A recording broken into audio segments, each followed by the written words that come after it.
One more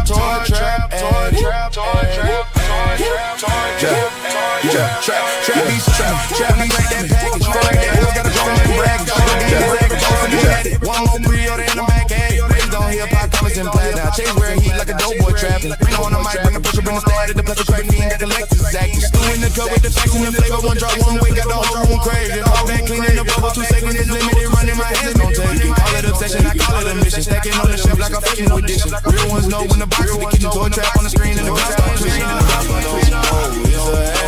Welcome to the toy trap. Gotta have it. Toy trap, toy trap, toy trap. 6th element in hip hop. 6th element in hip hop. What's good, y'all? Welcome back to the Toy Trap. I'm Reno, the Plastic Crack Fiend, and today's show is actually interesting one. Started out as something much simpler. Or what? I don't need this.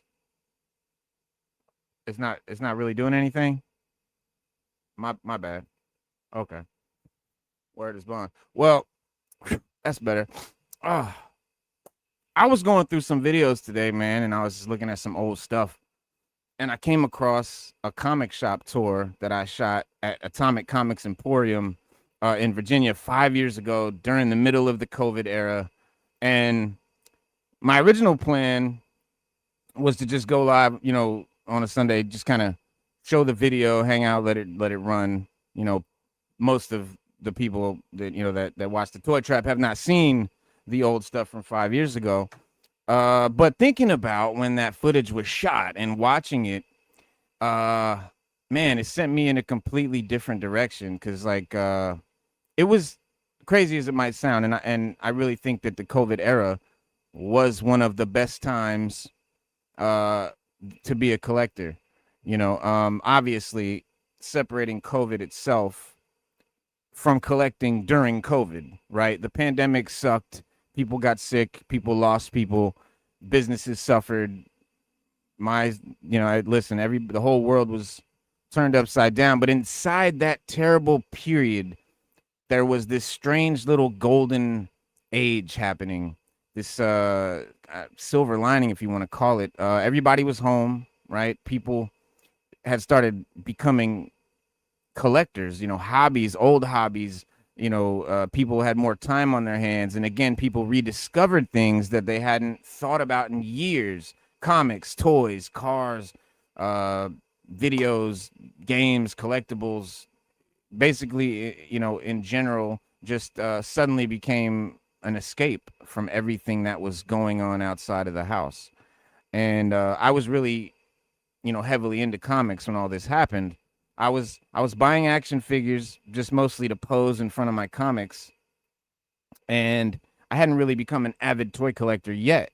And a lot of the figures that I bought were actually part of my comic displays. So, I would display a comic cover and then buy a figure that matches the cover, same figure from the cover, and pose it in the way that the cover had imposed and kind of just do a little 3D display thing is how I started collecting figures, Marvel Legends. And I liked figures. I liked toys. I wasn't, following every reveal or watching pre-order dates. I didn't even know how any of that worked. I just saw stuff in the store, basically. And that's how I started in probably like 2017, 2018. And watching the, sort of trying to, that part of the addiction hadn't kicked in, right? Basically, COVID changed the environment around the hobby. And what's up, everybody, man? Welcome, guys. Kid with the Kung Fu grip. Bing bong. What up, Master Jedi? Salute. Hot Rod in the house. What's good? Eddie Munson. Peace, peace, peace. Toy Visuals. What's good? Welcome, everybody, man. Yeah, dog. So I had this weird thing. Just wanted to talk about it and show this little time capsule video from an era that I think, we forget was actually one of the coolest times for collectors, for collecting. You know what I'm saying? Everybody being home meant that everybody was online. Suddenly there was collectors everywhere. People were watching YouTube. People were jumping into live streams, creating channels, posting collections, starting Instagram channels, selling on Instagram. I was selling comics like mad on Instagram. it was going crazy, digging old stuff out of closets, selling things that they hadn't seen in years. People were returning to hobbies that had from their childhood or from 20 years earlier, and or starting hobbies that they always thought of and never did. You know, and online collecting community became a place to hang out. It became a community. And when physically hanging out with your old friends or whatever you used to do wasn't an option anymore, and a lot of the collector culture that we take for granted today really grew during that period. A lot of, 6-foot rules, you know what I'm saying? All that. Why you got the N95? Yeah. Props, baby, props. So, the online collecting community kind of became a thing for a lot of people that either hadn't been part of it yet, or were part of it and now are making more friends, now are meeting more people. It was a very bittersweet yin yang time. So like buying and selling, that was a very good thing going on at the time. Like I was actually, COVID destroyed my actual business that I had been running for 14 years. And I got into buying and selling, flipping comics on Instagram. That's literally how I made money for over a year looking for a new job during COVID. And making good money, better than money than I was making at my job. And so things were definitely, though, getting more expensive. But compared with what a lot of collectibles cost today, there were still lots of deals to be found. People were still coming out. People still didn't realize prices could go up. It was still a buyer-seller time. It was great. And at that same time, prices had gone up enough that those of us who already had some stuff could start making decent money and decent profits on what we'd sold and selling things. So, I could sell a comic or collectible I didn't care about anymore, make a nice profit, and immediately go out and buy something that I had been wanting. All this is happening, stimulus checks, right? All that extra. So, that cycle was a big part of the fun. I know that's how I got into YouTube, really, hanging out on Full Blast Radio with DJ Tiger, chilling, with the Full Blast tribe, and we started doing hip hop and comics over there. And then we moved it over to my channel, which I had already started, but really wasn't doing anything. Sixth element of hip hop, which means the sixth element of hip hop is comic books. So we're talking about comics and hip hop and how they correlate.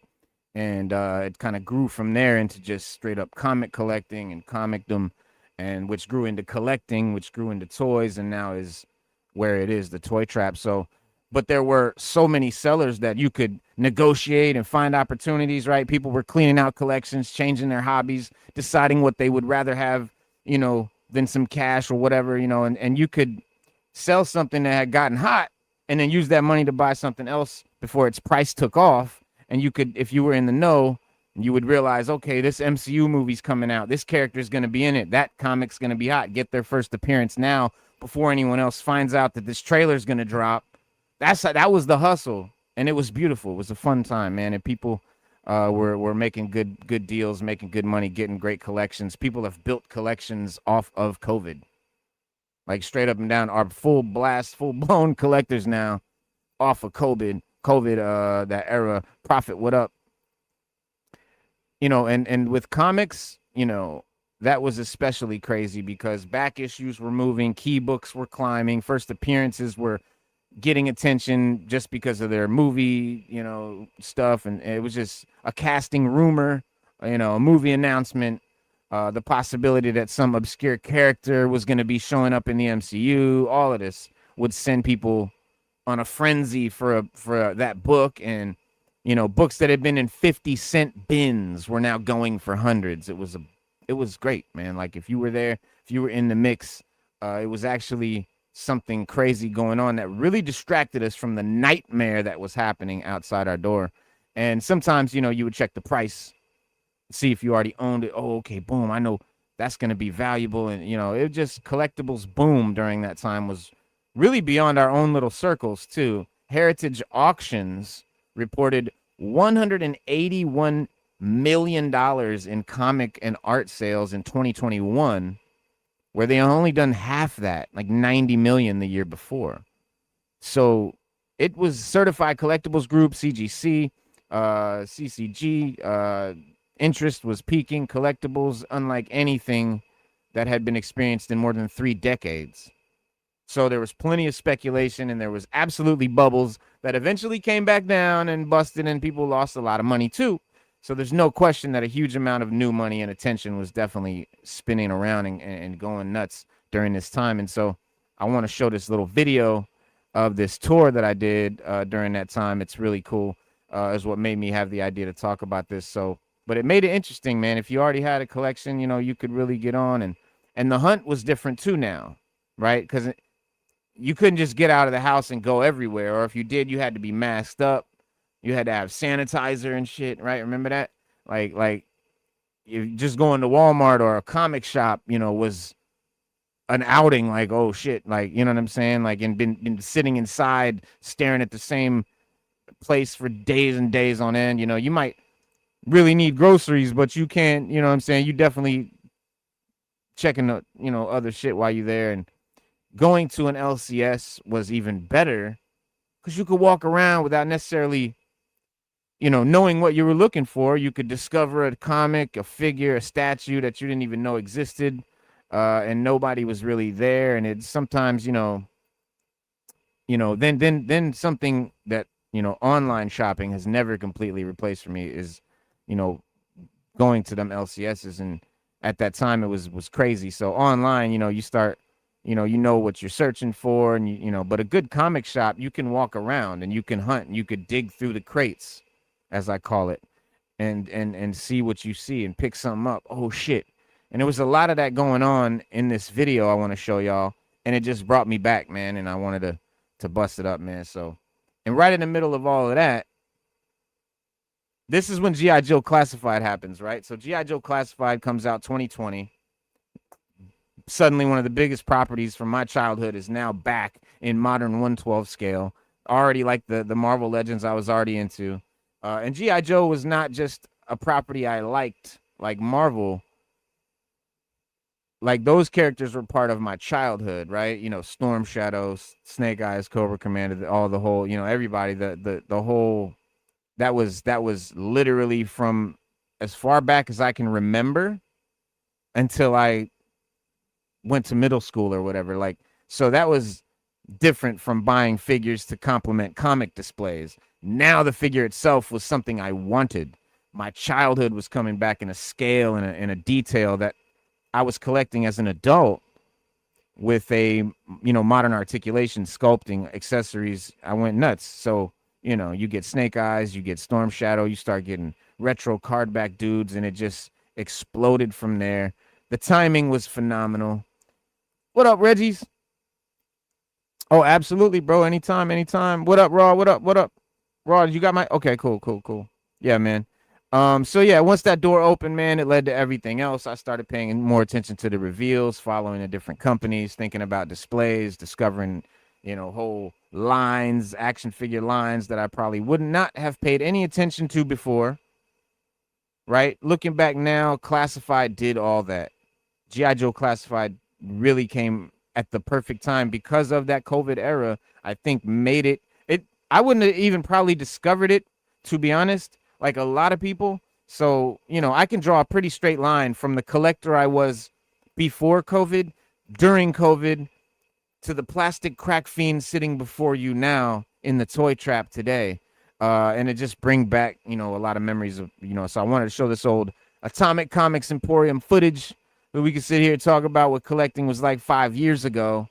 And, you know, I actually was watching it and happened to be, I'm walking around with the camera, I got the mask on, and instead of, you know, just relying on memory, let's go back and look at it and actually watch it. So while you're watching, don't just pay attention to whatever I was talking about at the time. Look around me, because I didn't know everything yet, right? There's shit that I would have creamed over that I probably didn't even glance at in this tour. So just look, this place is phenomenal. It's the biggest shit I've ever seen. There's actually two places. The first place I'm going to go is my little LCS where I get my pulls and shit like that. And then we're going to drive about an hour away to where the fucking Emporium is and look at this amazing place. It's dope. So, yeah, check out what was all there. And, you know, because there may be things that, again, I didn't know. So think think about your own collection while you're watching too. Think about yourself when you were walking around LCSs too. What were you buying? What were you hunting? What did you sell? What did you wish you hadn't sold? What did you walk past because you figured you'd always get it later or didn't even know about it? You know what I'm saying? That's what makes this more, I think, than an old comic shop tour. When I recorded it, I wasn't trying to document some historic period in collecting. I wasn't going, oh, this is how it's like shopping in COVID. No, just was doing my fucking thing. It happened to be during COVID. I happened to have a mask on. And yeah, so, 5 years later, that ordinary shit in the background is actually what makes it interesting. And it became a time capsule without anybody realizing that we were making one. And that's the best way, I think. So let's go back about 5 years, walk through the Atomic Comics Emporium during COVID, and see what we noticed that we never would have noticed then.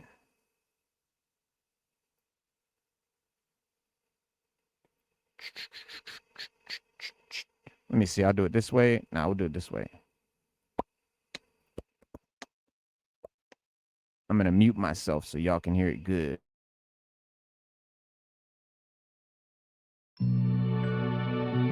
Yo, what's good, family? What's good, man? We back here once again at the famous Atlantis Comics and Games in Portsmouth, Virginia. I'm Reno Noir with 6 Element of Hip Hop. We about to go in here, check out Free Comic Book Day, and see if my man got anything popping for the day. Even though they did postpone it to August, which is super duper whack, but we're gonna see what's cracking, man. Let's go. Yeah, man, so here we are inside my favorite LCS, Atlantis Comics and Games, Portsmouth, Virginia. Absolutely. My man, John, it is Free Comic Book Day to all of us, man, but what's going on with Free Comic Book Day? So because of the COVID and stuff like that, they decided to postpone Free Comic Book Day until August. Yeah, it is the first Saturday in May. I've had several people ask about it, but they have postponed it. I literally just ordered the comics this past month, but it will be in August. Okay. Nice. Yeah, man. I know some shops are doing like something, just to kind of, I don't know, commemorate or whatever. Yeah, well, we'll be doing stuff in August when it actually is supposed to come up. So we'll have all those comics and all kinds of cool stuff. Absolutely, man. Yeah, man, I'm up in here anyway. I come here every couple of weeks, man, to get my pull list. What we're doing today, we got the whole stack, man. Let's see what we gonna get. I always represent you. So yeah, man, we just went inside, man. We just spent way too much money. Wow. Yeah, Free Comic Day ended up being not free, but we'll be back in August. On the way to another comic shop called Atomic Comics in Newport News, Virginia, and we gotta go through the tunnel of death, tunnel of love, I don't know what you want to call it, but we way under the sea. The ocean is above us. It's a crazy feeling. We go down, deeper down.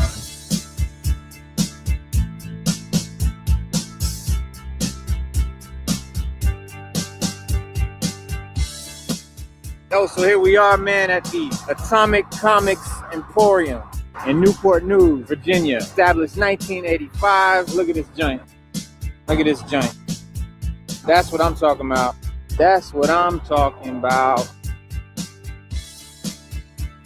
Yeah, this is my type of joint. Word. So let us bust off inside and see what's cracking in the Atomic Comics Emporium.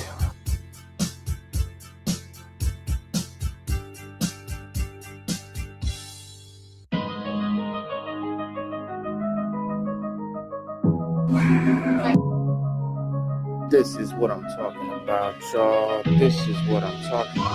y'all. Man, all the role-playing games, like, this was dope. These were really dope. A lot of fun.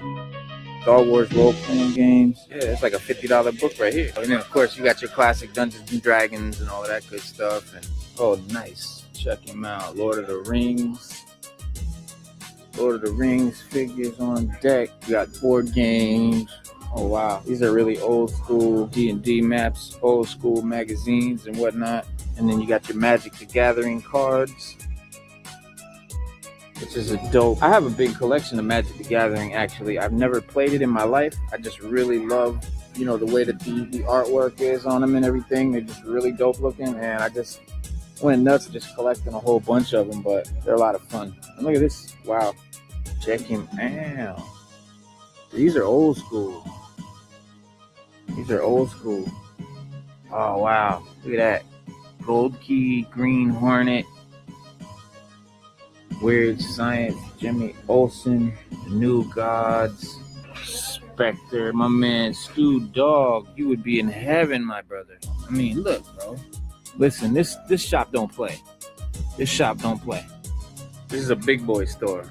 Okay, boom. They got that's where you gather and play, you know, card games, Magic the Gathering, or Pokemon, whatever you dig, man. Wow, look, boom. First appearances and key issues, variants. Look at that off top. Wow. Yeah, man. Uh-oh. I might have to cop this joint. This is the Midnight Suns, and remember I was telling y'all, this is a comic this is a team rather that we are likely to see in the MCU very shortly, because we have all the usual suspects, all the connected parties that are in the team of Midnight Suns, and this is dope. So we're gonna keep this out. And I just found that, bro. I just found that flipping through like this. This ain't even the hunt. I got a bunch of those. Oh wait, what's that? Infinity Gauntlet number 2. Nice. Uh-oh. That's what I'm talking about. We are looking for Invincible. We are looking for Invincible. And we are finding Invincible.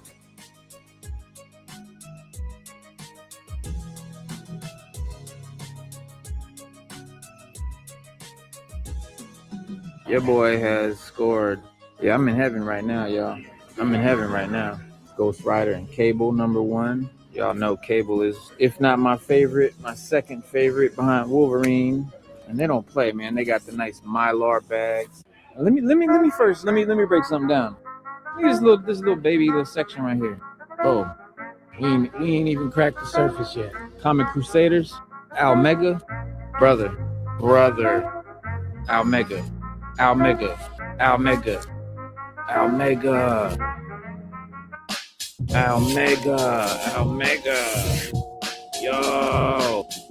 Yo, Conan sucks. Yo, Almega. Shout out Almega, Comic Crusaders. That's his favorite joints from back in the day. And look, you got Spawns right here. I guarantee you they got every issue of Spawn from number 1 on. All the Thor, Iron Man, Stranger Tales. You got old Star Wars joints. Well, I got that one. Look at that. Submariner. Wow. Silver Surfer number 18. You understand? $150. That's it, man. These are big boy comics. Beautiful variants. Noctera. This is hot right now. Beta Ray Bills popping. Miles Morales. We got old school Hulks. Fantastic Fours. Jackpot. This is my favorite stuff right here. X-Men.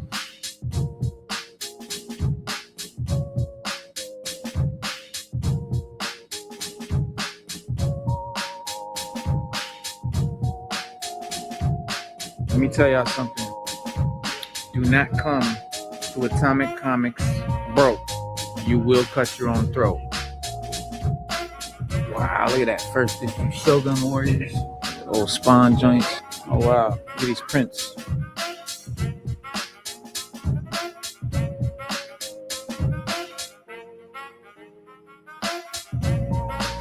Don't come here broke. You will hate that you did.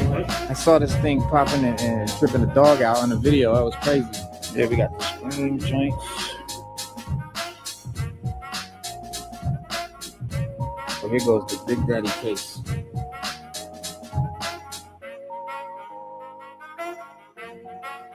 I was in here before, and I seen some couple like $1,200 comics, like $1,000 joints. Yo, Kareem, shooter on deck. What you know about that? What you know about that? What you know about that? My man, shooter on deck. What you know about that, homie? What you know about that, homie? Kareem, what it do? Kareem.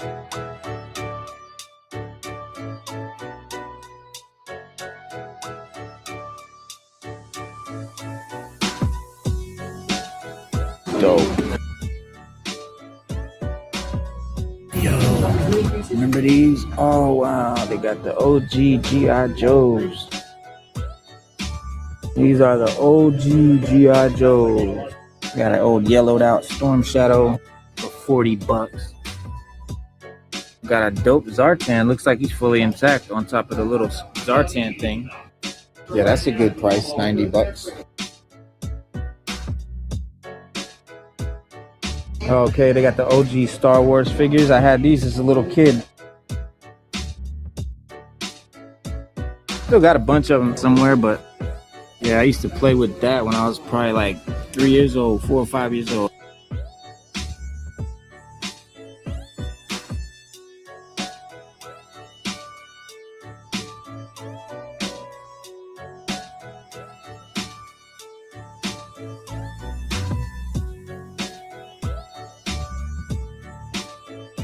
I don't know whose head is that big, but I don't know. Maybe it is accurate. Yeah, look at that. That's dope. First order joints. All the Dathomir. Yeah, the witch. Yeah, that's Ventress. Ventress has 2 lightsabers that bent handles like that, so that's Ventress. But she got a hood on. It's not a witch. No, besides Ventress is not a witch. Yeah, witches don't have lightsabers. No. Oh, that's a sick little Darth Maul. But yeah, these are like in the package Star Wars joints. CGC graded 9.8s, High Republics. And then this place used to have some really great I guess they still do. They're big on statues. They got all the fly statues. Yeah, these are all figures up here. And of course, these are all your newsstand. You know what's popping right now, what's coming out fresh. And you got your diamond. I got him at home. That's dope. And then, like I said, these are all your new joints. You got your super new releases right here. Well, they got the direct cut Star Wars Bounty Hunter joint.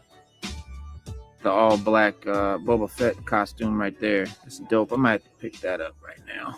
And here goes all your graphic novels, all your trade paperbacks, hardcovers, complete stories. So you want to read a whole story, but you don't want to have to really go out and collect all the individual issues. You grab one of these, like complete collection. Well, I believe I have this one. That's the Dead Man Logan. All the X-Men stories, Wolverine stories, all down here. Wow, we just X-Men all the way down here. Bananas. Fly Wolverine, all the Venom joints, Spidey, Punisher, you name it, man. You name it, it is here. Atomic Comics, they do not play. All your Walking Deads, Preachers. Cool short boxes. Keep your comics in with the graphics on them. I love these. I really love these. Yeah, I'm gonna definitely have to grab a couple of these. That Aliens one right there, dope. And this looks like all your DC trade paperbacks. All right, now here we get into the real. We're saving this for the end. These are all the back issues, all their back issues, and I'm stuck right over here at the X-Men joints, Uncannies, Ultimates. Yeah, all your X-Men's. Wow. X-Force, X-Factor, Uncanny, X-23.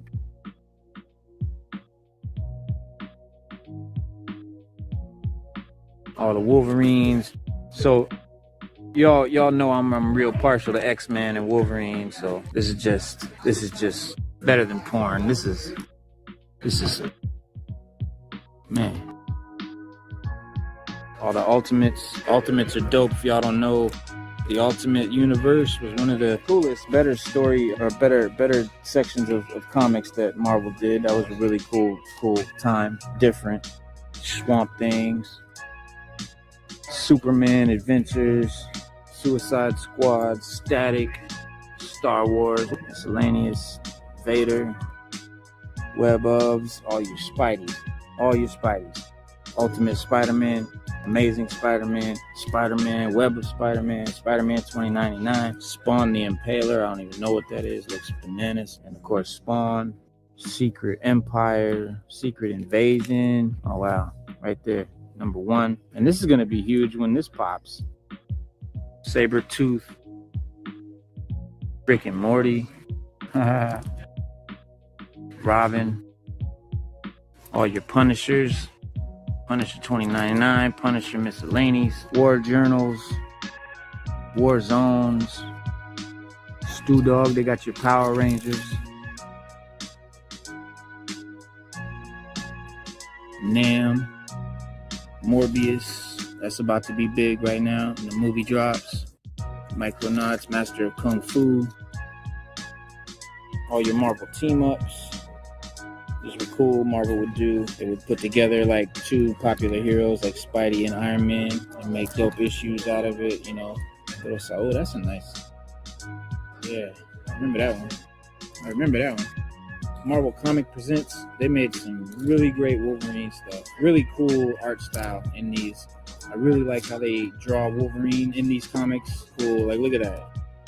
There's like a really cool art style to that. I really dig those. Oh, that's bananas. I have to cop that. Got the Man Things, the Marvel Mans, the Magnuses, all your Hulks.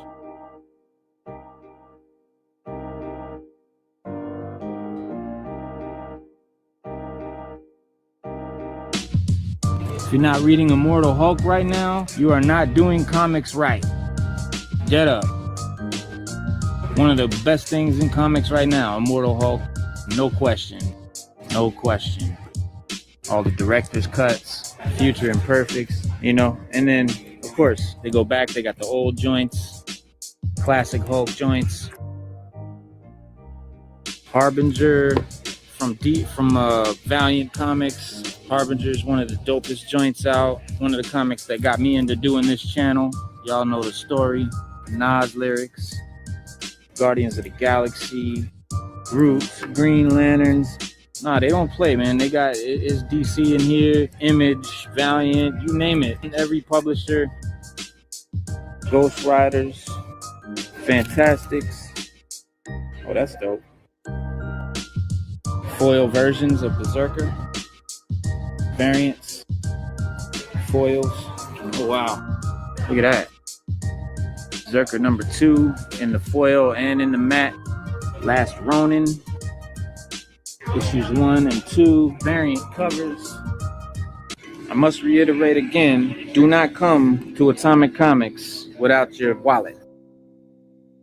Oh, Icon. Y'all know DC's black superheroes. Icon and them. Darkman, Doom, Earthbound, McKees, Dr. Mirage, Defenders. And this is all stuff that I like. They got, I mean, Deadpool, all the Deadpools, all the volumes, 1, 2. Deadpool and Cable.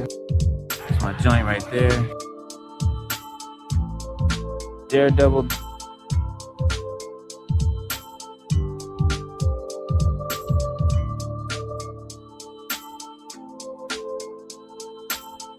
Here's my guy.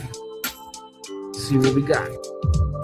Cable on deck. That's Cable 2. I got that at the crib. Cable 1. I got that. Got that.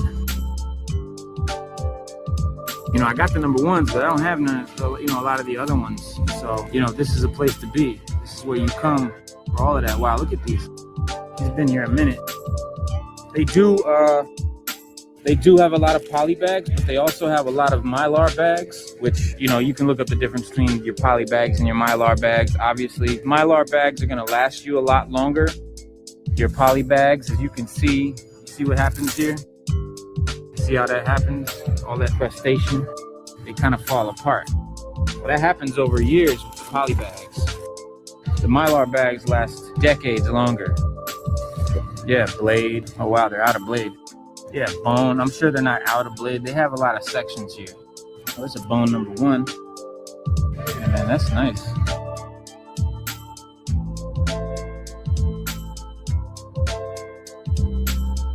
Batman Eternals. Batmans and Jokers. Look at that sweetness. And again, you get them, you know, if you buy them in the poly bags, that's cool. Just try to switch them out to the Mylar bags as soon as possible. A lot of Batman, a lot of lovely, beautiful Batman in here. Avengers. We kind of went backwards. We went from Z to A, man, but they got it all. They got it all from A to Z to A. West Coast Avengers is gonna be hot soon. That's gonna pop in the movies when the movies drop. And they got them all. Look. That's number one right there. West Coast Avengers number one. 4-issue limited series. They got them all. Dark Avengers. You're probably looking at Dark Avengers coming soon. Probably see some Dark Avengers in the movies.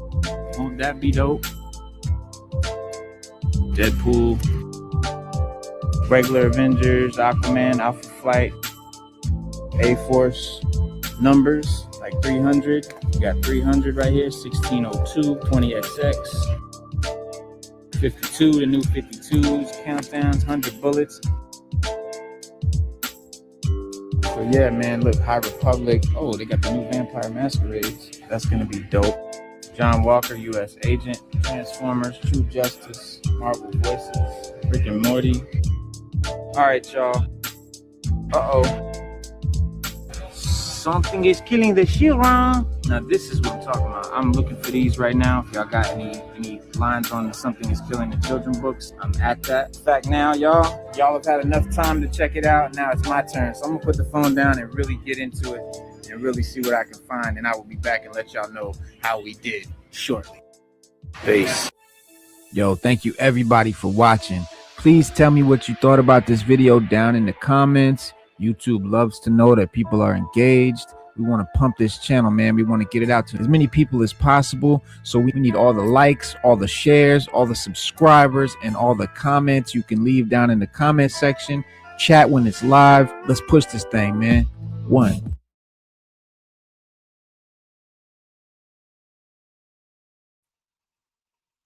Damn. Coming back from that, bro, that was a damn, that was a throwback, man. That was actually incredible for me to watch again. I just saw this. I didn't watch it earlier. I started to watch like the beginning, and I was like, nah, bro, I got to share this, bro. This was too cool, man. So I hope y'all enjoyed it, man. But I remember doing the tour, and I remembered Atomic Comics, but I didn't remember everything that was all around me. And watching it today, you know what I'm saying? I'm looking at that store completely different with a whole new lens because I'm, you know, a different collector now. So there's things in that background and things I looked at and that I would have definitely been copping now, you know what I'm saying? And that really, you know, I would notice immediately today. And some of the prices hit differently too. After seeing where collecting has gone since then, yeah. Pausing all the time. Great store. Tour. Thank you, man. Yeah, no, I think that's really what made it feel like a time capsule, man. Usually when we talk about nostalgia, especially on the Toy Trap, we're talking about the 80s and the 90s. 5 years doesn't sound like enough time to be nostalgic about something. But I absolutely felt mad nostalgia just now watching that. Making videos back then, bro, when it was new. You know what I'm saying? That whole vibe. You know, not nostalgia for COVID or the pandemic, because that shit was fucked up. But nostalgia for what collecting felt like and turned into, and that COVID era collecting really was like kind of incredible. Everybody was home, live streams everywhere exploding, channels blowing up, collector communities growing, people rediscovering hobbies they hadn't touched. Hunting gave you, you know, somewhere to go when there weren't a whole lot of places to go. Like comic shops were open, you know what I mean? Like that was one of the things you could do. And it gave you, I don't know, man, it gave you something to look forward to every day, you know, to start feeling, you know, like the same day over and over and over into one long, you know, shit. Sometimes that was dope. Like every week, bro, it was the best time of the week to ride out to the LCS, man, and, you know, checking your phone, wondering if something dropped today, you know, somebody found a new wave, somebody posted a new thing, you know what I'm saying? Somebody discovered that a comic was about to get hot. Someone had a tip about a new casting. It was dope, man. Obi, you should check out Les L. Garner at 6is1. Really dope art and stories. Les L. Garner at 6is1. Is that a channel or is that a store? What is that? Indeedy. Yeah, and the, you know, this community has grown, has become a thing now, you know, and people might never have met each other. I know for a fact most of the people I know and hang out with today, I would have never had a chance to meet had it not been for the pandemic. I don't know how many people can say that. I know I can definitely say that. Live streams became the place to be. House Hendo, what up? Yes, both. And people, you know, started YouTube channels. People started pages. 5 years ago, there were people who didn't do YouTube who are now banging, have banging channels. You know what I mean? We were more just kicking back. Toy Trap really started, I don't know what, a few months ago. Like maybe 4 months ago. I don't know. Toy Trap hasn't been here that long, and so this whole thing has just started. But for years, we were just chilling. You know, it was just a kickback. It was just a spot. We chop it up about the latest shit, show videos, talk about comics. Never tried to push the channel to become anything, but now we definitely having more fun with it in that regard. But, you know, a lot of those relationships, man, continued after the world opened back up, and a lot of them did not. So how many of y'all, like, because I know for me, I had a lot of friends that when COVID ended and people went back to work and shit, I do not talk to those people. I don't know them anymore. But we were tight, bro. That's wild, bro. But some of us, like Stu Dog, I met in the Full Blast channel. We did the first hip hop and comic show. He was on it, just on it as like a guest. And after coming on as a guest so many times, I was like, man, you might as well co-host this thing with me, dog. And you know, that's how that happened. But we still rock to this day. You know, and of course, you know, nostalgia can really kind of clean up the past, you know, because COVID collecting wasn't perfect. Obviously, COVID itself was ass. You know, distribution was fucked up sometimes. Stores would be empty. Websites crashed. Scalpers were fucking everywhere. Exclusives were miserable to find. Anybody who collected classified during those early Target exclusive days, I mean, still to this day, but come on. But like, yeah, it was Cobra Island and shit. Like, it was bananas. Like, comics though had their own insanity. People speculating on anything that moved, any hint of a casting in a movie, anything like that. Oh, the first appearance. Oh, this is. Oh no, I can't do it for that. No, this is gonna be in the movie. Fucking Morbius, bro. Morbius comics went through the roof. As soon as the movie came out, everyone's trying to unload, bro. That shit was like trading places, bro. Sell. Shit, bro. It was fun, though. It was fun. A lot of speculation eventually cooled off. Some people, you know, some books that people were paying crazy money for came way down. People lost a lot of money. It was a lot, you know, so some toys that everybody thought would be impossible to find became easy to get. FOMO was just as real then as it is today, but it was a different thing, man. It was just a crazy time, man. I don't know how many of y'all really remember it, but, you know, I don't want to rewrite the era and pretend everything was cheap and everything was available and everything was, you know, some brilliant investment, because it definitely was not that. It was a time to fuck it up, too. Yo, House Andy said, funny enough, I got more work in venues, nightclubs, concerts, the places nobody was supposed to be, right? During COVID, everybody got locked in, and somehow I got overtime. Crazy. John Toole said, hey, what's good, everybody? Def Moon Knight had some pop-ups, some ups and downs. Yep. All of that. Paul Morales, salute. Peaks and valleys, man. And what I think made that period special, I'll say, like, I know, like, I had family, like, it's a lot of, like, Studo, like, we lost a lot of people, you know, so it was not, I don't want to, you know what I relate this to? Here's some crazy shit. I'm going to just throw this and I'm going to come back. In China, the Maoist and, like, like, when shit was real bad, the elder people from the time when it was, like, poverty, bro, like, across the nation, when it got better, they would go see plays and shit about how when it was real bad, and they would cry with longing for that time, that ill fucked up time. So nostalgia does not only mean everything was the bomb at that time, bro. So, you know, and nostalgia might not even be the right word, but it is what it is.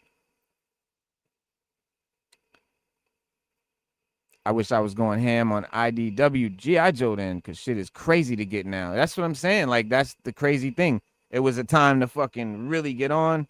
And, bro, my collection, dog, I have a tragic story, bro. And I'm not going to go through the whole fucking thing. But this whole room, like this whole wall, this is only half of the room right here. And then there's another whole half. It's pretty long. And it was just coated with 9.8 slabs, bro.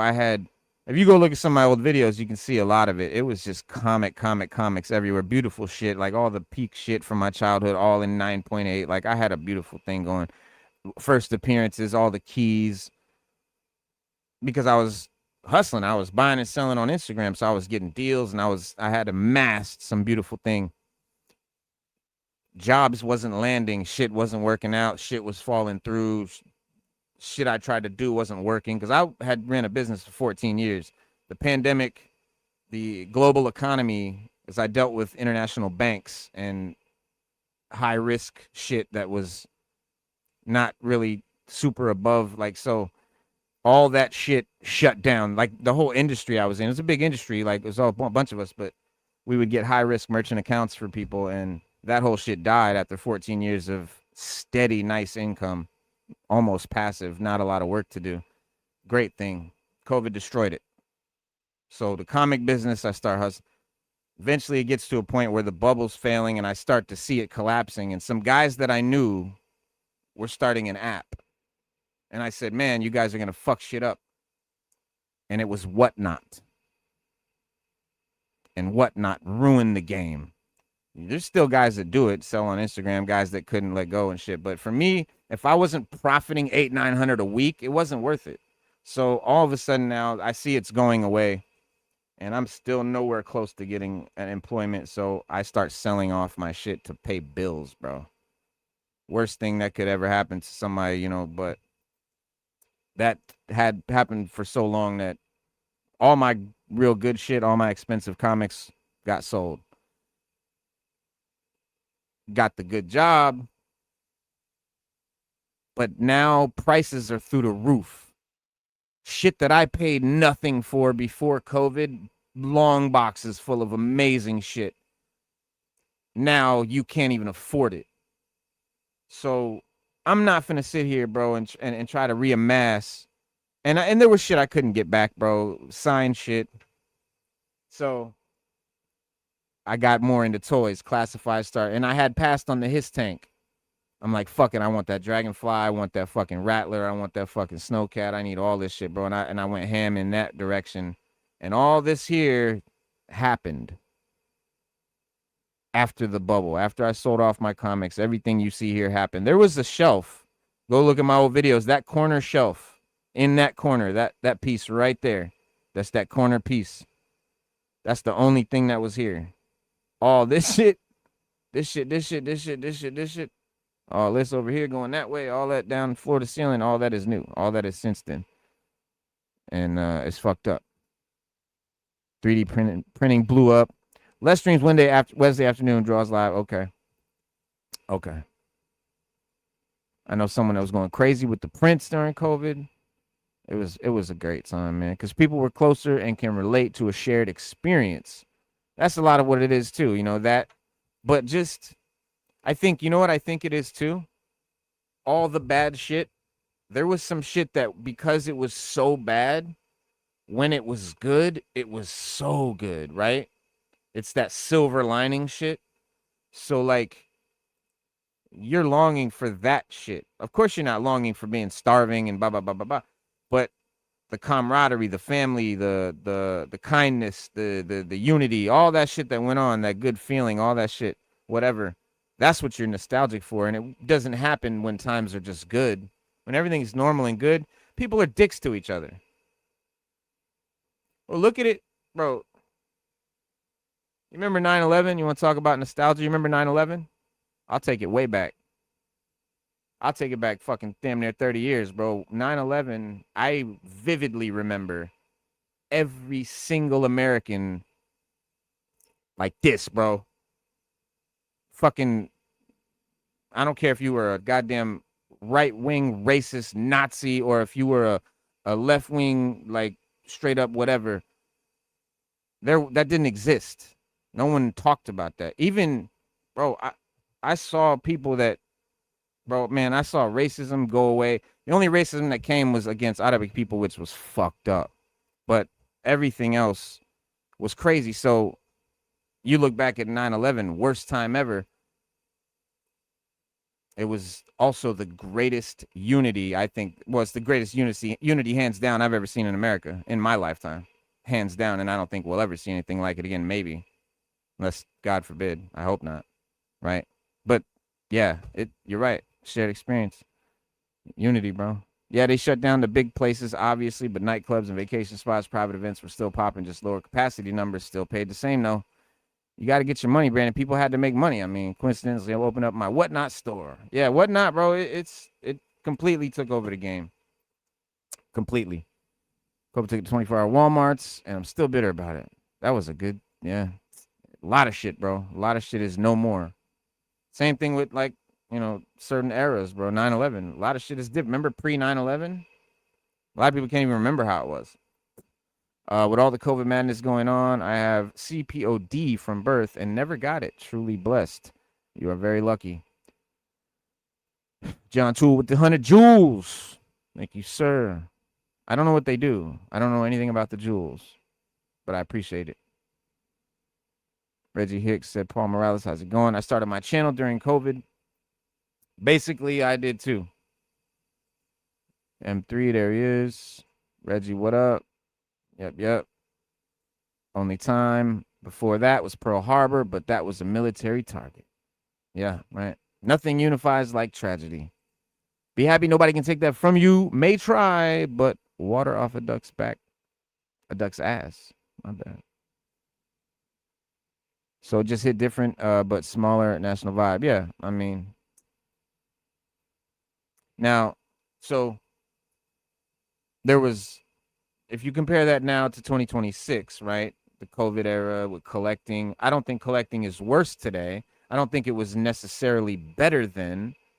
It was different. Some things were definitely better money-wise, like, but this might be the best time ever if you're judging purely by the quality and variety of what is available. You know, the sculpting is better, bro. The articulation is better. Likenesses are better. Head sculpts, face sculpts. The number of companies making premium figures is ridiculous. Third parties and all that. And you got, you know, imports and everything. It's just, everything is crazier. There's so much more variety now. It makes us more discerning, a more sophisticated connoisseur. We expect more for our money, right? Hasbro can't just throw anything at us anymore. We're not having it. Even in sci-fi, it usually takes an alien invasion or asteroid for us to unite. A common foe silences the petty shit, at least for a while, and it is fucking petty. See where I'm pointing to the right, and see where I'm pointing to the left? All y'all are fucking petty, bro. I'm in here. I'm in the middle. Like, y'all are all crazy to me, bro. I don't think that shit is worth dividing us, bro. Because I don't give a shit who you voted for, bro. We're talking about toys. We're here to talk about comics and collectibles. We're bonding over a hobby. Don't talk about certain shit. I don't care if you believe it. Don't talk about it. Not here. I mean, that's what I can say. And they're definitely not, you know, here in the toy trap. But in the community, period.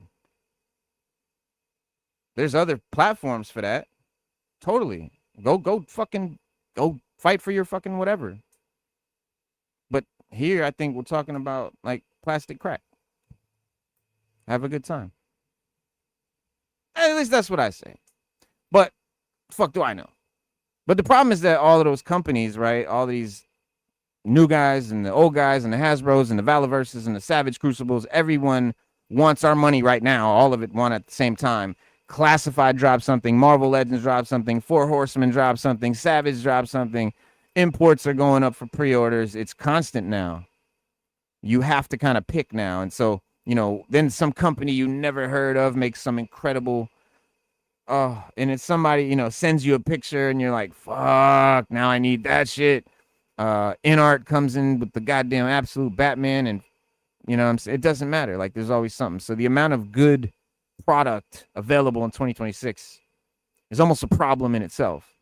You know what I'm saying? And like, that's changed the way that I collect. During COVID, so much of this, you know, of the fun was discovery. Today, a lot of the collecting is selection, right? So there was like more things that I can like reasonably buy. So being a collector means deciding that I don't need like as often, I don't need everything that comes out. You know what I'm saying? Like, I don't, and you know, something can be a great figure and I can still leave it alone because there's 10 other great figures now competing for the same money, and I only have so much shelf space, right? So, and prices definitely make those decisions important. And so almost too much. There's so much stuff, almost too much.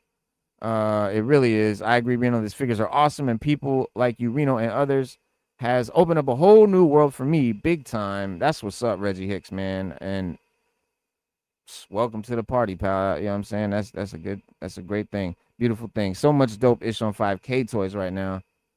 Forget about it. There's a few out there that have some shit that absolute Batman's $100, $19 now and $80 when it ships. Yeah, that's getting copped when the direct deposit hits. It's great for collected through though, since there is everything. Yeah, it's a scale, you know. You might but you go I buy what I like. If you don't also like it, good. I'm an army builder and I need them stock levels to stay up, right? I'm not trying to force anybody to buy the shit that I need. I don't want shit selling out, right? I feel that shit.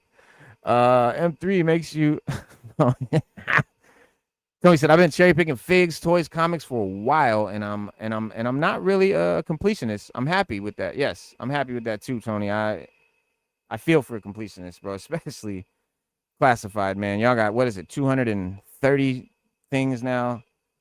I definitely started out only buying stuff that I recognized as a kid. Like, if that figure didn't look like the 80s version, I passed on it. If I didn't know about it, if I didn't recognize it, if it was a comic or a made-up character, I passed on it, bro.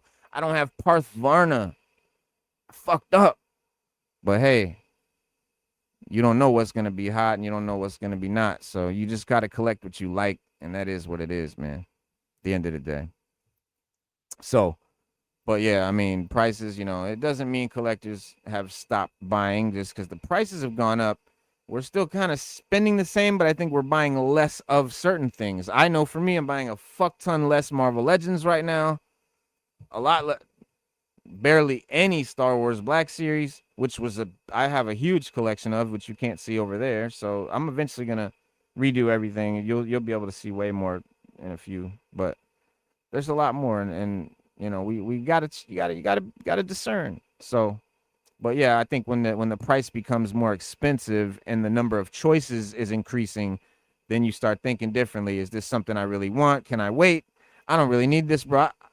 One of my favorite things is to go through and cancel fucking pre-orders, bro. Because I'll pre-order something quick. I'll be like, ooh. And then I'll think about it and I'll go back and I'll go look at the shit that I got on pre-order and I'll be like, damn, I need to trim some shit. And I pride myself with how much shit that I can trim off my pre-order list. I don't know how many of y'all do that. But yeah, man. And it ain't nothing against Hasbro per se.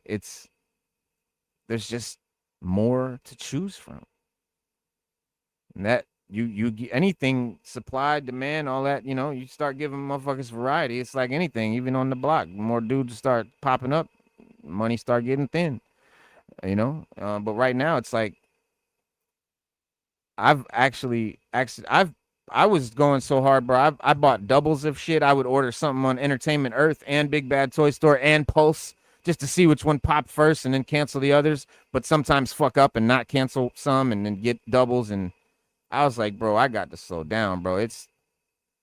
I don't need all this shit. I don't need every figure in the wave. I've never built a single Build-A-Figure yet. Not one. Not one. Because I refuse to buy them hostages, bro. I don't negotiate with hostage takers, bro. I don't. Finally got my first Mezco fig the other day. Been waiting for it forever. I have never, and I am definitely excited to do that. I do want to try that Destro. That Destro looks tight. You know, that's a no-brainer. I think there's a dope Firefly, and like some of the G.I. Joe ones are crazy. I've seen a lot of Mezcos I don't fuck with though. That's Mezcos and acquired. It definitely doesn't scale right with certain, but some of them do. I think Destro especially because that dome, even though it's big, right, but it could be the metal dome, right? So it kind of works. I fuck with Mezco. I got a room full of Star Wars and just started another room for Vala and all the other cool stuff I've been seeing. Bro, sometimes you need more rooms. That's true, bro. I need to eliminate boxes. If I turn my camera, you see as much space here as there, but it's all like packaging and shit. Like, because I save my packaging because I might one day want to sell this stuff. And in the man, fuck out of here, bro. That shit's all coming out of here, bro. I'm trashing all that shit. That was just learning experience. So all them boxes are coming out, going in the trash, except for like maybe a couple of key crazy shits. But yeah, no, I don't need all that shit. Fixed income, so I buy with intent. Yes, I mean, what is a fix? I mean, it's all fixed, man. Income is all fixed. But no, I feel you, bro. I have not bought one fig in almost a year. My collection shall stay with me, but my interest has dropped significantly. Probably going to get into Mondo Skeletor, but only 12-inch.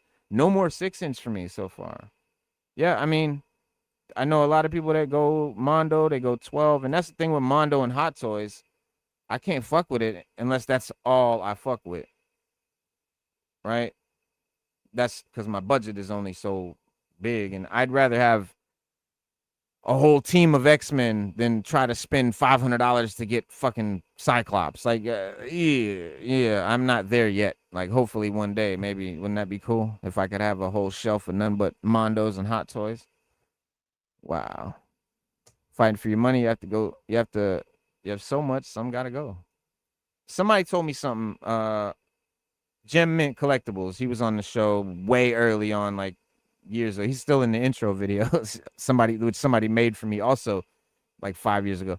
But yeah, he was on and he said, and me and Stu always remembered that shit. He said, I've had Amazing Fantasy 15. He's like, I've had all this like shit and I sold it all. He said, I don't care about selling none of it. He's like, because I can rebuy anything. So what I do is I'll sell anything. If I see something I want, okay, let me sell such and such, because that's how much I need. Buy that thing I want. Now I have something I'm really excited about instead of something that I kind of forgot about, even though it's worth hella money, right? So just cycle your shit. And I was like, oh, a lot of people don't do that. Like, I know people still have shit from when they were, 5 years old. I have nothing from childhood, not a single piece of plastic, but yeah, so go anyway. Camo Conan is badass. I've seen it a lot, and I'm a huge fan of Conan. I really like that version, and I haven't gotten it, but that's also one. I think them Conans, yeah, bro. I might have to hop on those. Sold most of the Black series, but kept my vintage. Yeah, bro. You know what's crazy about the vintage? Years ago, like 06, before I was even buying comics, I was in. It might have been Target. I was in one of these stores. I seen the vintage. I seen the Star Wars figures, and I was like, "Oh, those are dope. Those aren't like the shits I had as a little kid. These shits got detail. They got little joints and shit. They got accessories. Wow, look at the." So I bought a few, and I must have had I probably had like 50 of them, dog. I had a huge thing, and I had built this whole like display, bro, on top of a big ass. I had a big ass big screen TV, but you know the huge boxy ones back in the day, like the real big old school ones that was in my garage that I would play games on and shit. And the whole top of it was had sand and rocks and fucking Star Wars, you know, lightsaber battles and all kinds of shit. This is like old school Reno, way before collector Reno even happened. So it's a weird thing to happen. All that shit got lost. So yes, the Crow.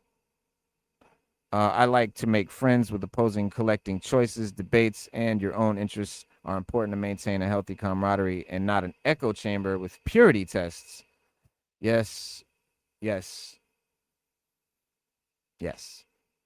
Getting a lot of extras for my Super Musk and Street Dios. Yeah, I copped those extras, man. I did. I didn't get every single one. Like I didn't get all the honchos and all that, but I did get like the packs, you know, the leg packs and the torso packs and the head packs and all that shit. So those are gonna be sick. Once I realized that the named guys were the same heads in the head pack repainted, I was like, oh, I don't need two. I can, if I really like the gray beard, I could paint it gray or vice versa. So you know what I mean. So I was like, I could save a little money instead of spending 120, spend 60, right? So, but they're all dope, and if I had the money, I definitely would have bought them all. No, I mean the '70s figures. My bad. I got you. What's he talking about? Sold my Black Series for the '70s joints, the old classic, not the vintage series, the vintage figures, the retro joints. I know what you're talking about. Yeah, the ones I had when I was 3.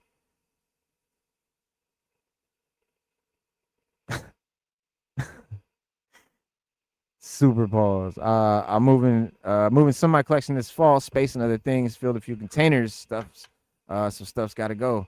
Yeah, yeah. People seems to be the season for moving collections right now.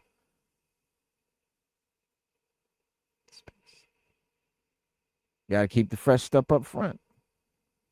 Tony said, always regretting selling off all my superpowers back in the day. Oh man, now I've collected all I sold off. Really? That's dope, man. And now I have more than I had as a kid, of course.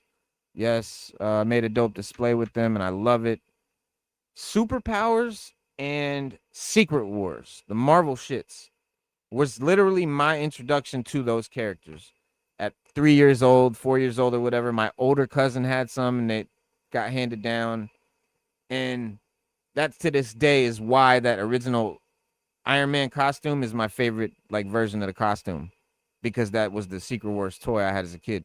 I had all that shit. I had Spider-Man, Wolverine, Doc Ock, Magneto, fucking Doctor Doom, like all of them, bro. Like he had all of them. My cousin was spoiled. I had a spoiled ass cousin. He is where I got most of my shit. And so superpowers, fucking Penguin, Joker, Batman, all that shit, Superman, all the vehicles. He even had the vehicles, bro. I ended up getting the fucking Superman little vehicles and all that shit, bro. Yeah. That was a great little. I like that they brought that back. I love that they brought those figures back, especially Secret Wars, bro. I got hype. I have all the Secret Wars Marvel Legends. Always collecting those. Said Paul, I'd probably be on some posts on Insta towards the end of the month. Wide variety, so look out. Slade in the house. What up, Slade? What up? What up? Card to Superpower Shazam sold it during COVID. See? How does one begin to collect 1/3 to 1/1 scale dolls? Wow. Yeah, 1/1 dolls. That's I believe those are called sex dolls. M3. Yeah. I'm trying. I'm trying to avoid regrets myself, Tony, picking the stuff I know I can't put up or fit my vibe. Yeah. Yeah. And G.I. Joe Classified, man, that's a perfect example of how the hobby has changed too, because Classified is now very different than it was when it helped, bring us deeper into toy collecting. Hang on, man. Hold on. Let me do some shit real quick. Yeah, so let me send this thing real quick. Oops, wrong thing. There we go. Yo, Raw Talk, man. If you still here, man, since I ended up staying on way longer than I intended to,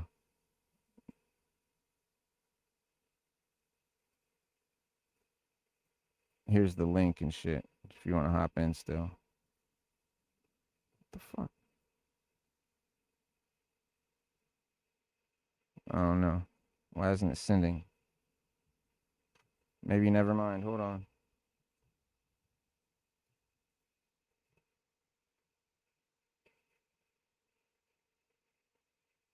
Yeah, okay, there it goes. All right, there you go, Raw Talk. You might as well hop in, dog. Yeah, G.I. Joe Classified if you want to. Cause yeah, I think like in 2020, right? The possibilities were endless. We didn't know what was gonna happen, what was gonna come out, who were they gonna give us, what characters were we gonna end up getting? Were they actually gonna do them all? Right? That was a dope time, man. And the whole history of G.I. Joe was like just waiting to be turned into 6-inch, figures with detail, and every reveal was, could have been one of those characters, that we grew up on, and they started giving us like all the best characters, and like it was just a crazy time, man. And 6 years later now, Hasbro has made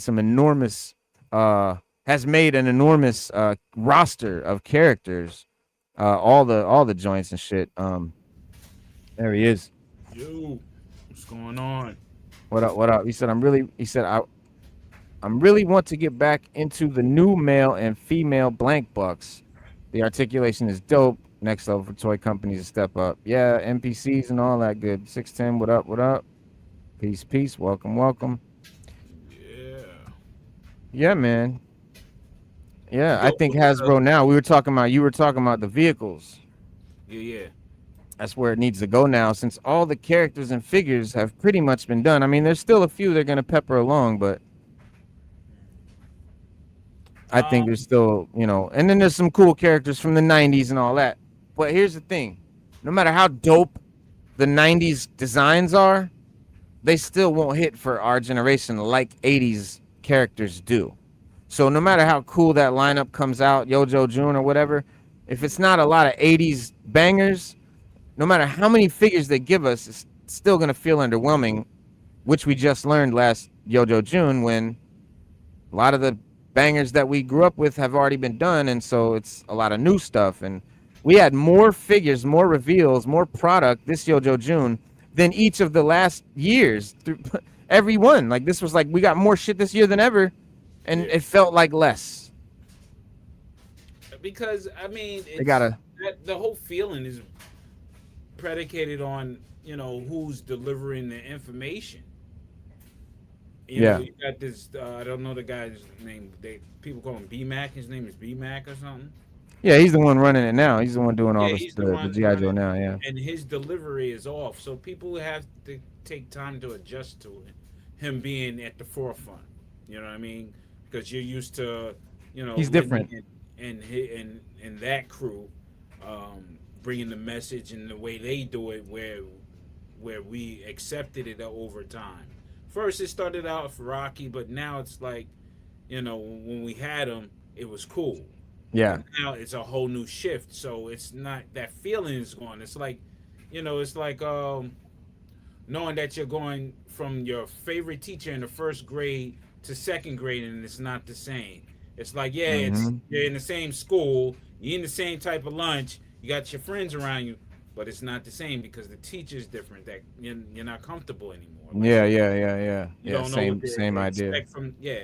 You don't know what to expect from the curriculum. So that's where we're at with collecting this far as with people in classifieds. That's how I equate how they feel. I could be wrong. It's my opinion, but yeah. Yo, that shirt is dope. Like that, huh? I said that shirt is dope. The O-ring life. Yeah. Yo, Tony said I sold a bunch of stuff to a buddy who has a collectible shop. Felt great about it.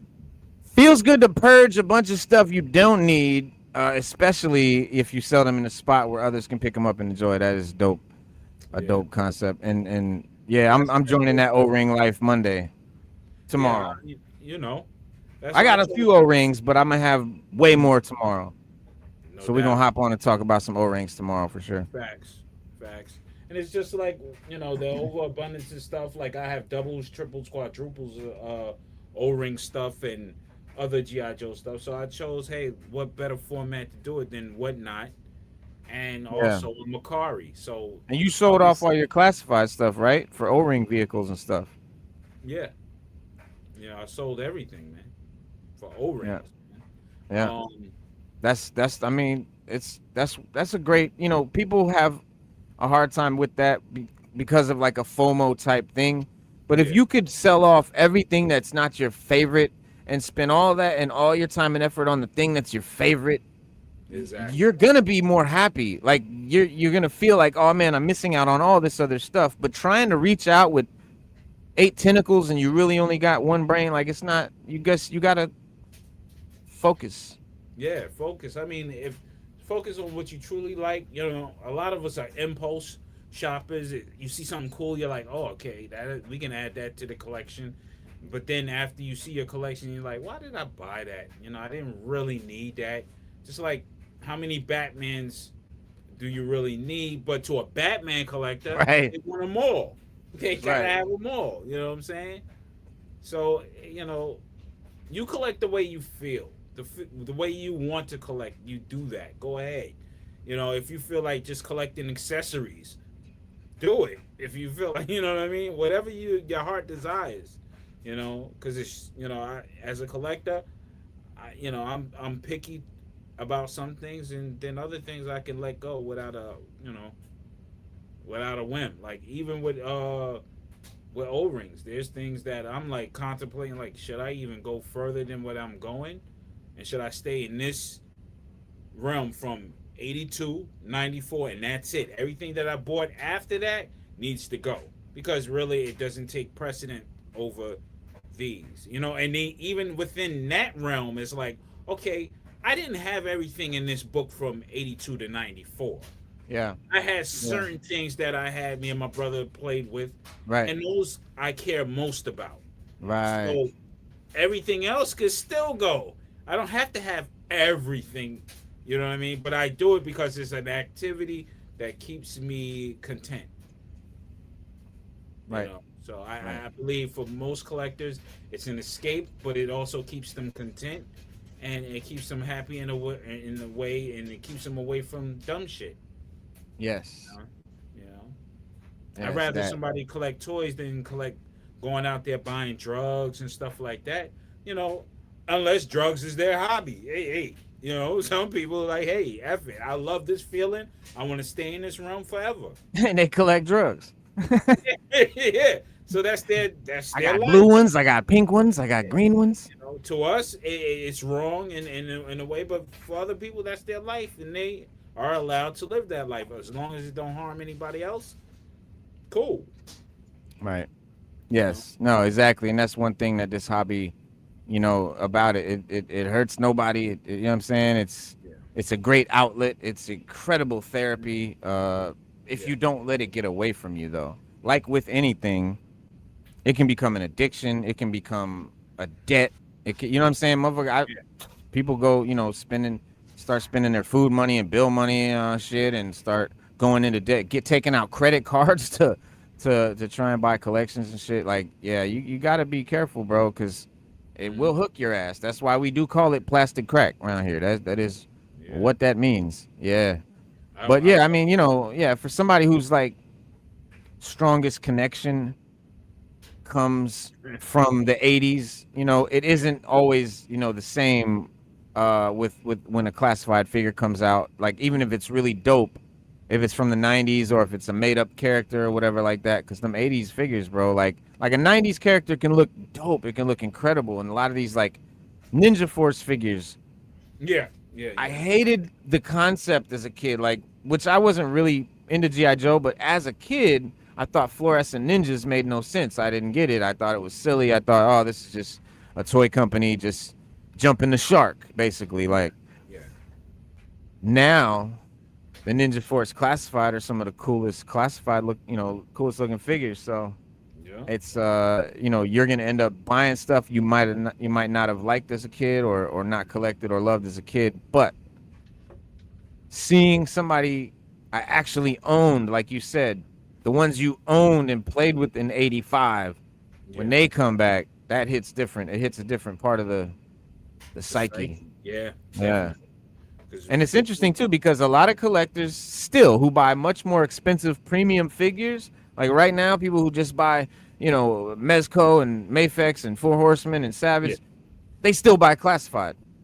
hmm Not because classified are on the same level with everything else. It's just that's what you grew up with. So Yeah. people can say what they want. It's the ones that you grew up with. That's what makes you love that shit. Yeah, it's a different. I'm gonna show you in a minute the difference in certain things, and this is only maybe 25 years apart in evolution of GI Joe.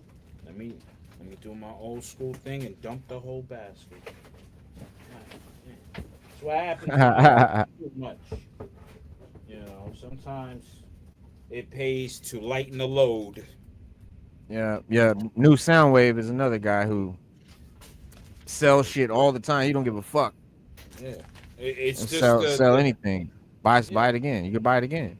yeah, and that's the thing. Like, we really don't understand. Like, say if you're in a bind, any collector, and I'm speaking in general, if you're in a bind and you have that prize collection, yeah, you're attached to it. But if it's worth some money where you can get out of a bind and move forward in order to make some more money in the future or whatever, this Yeah. stuff will be here.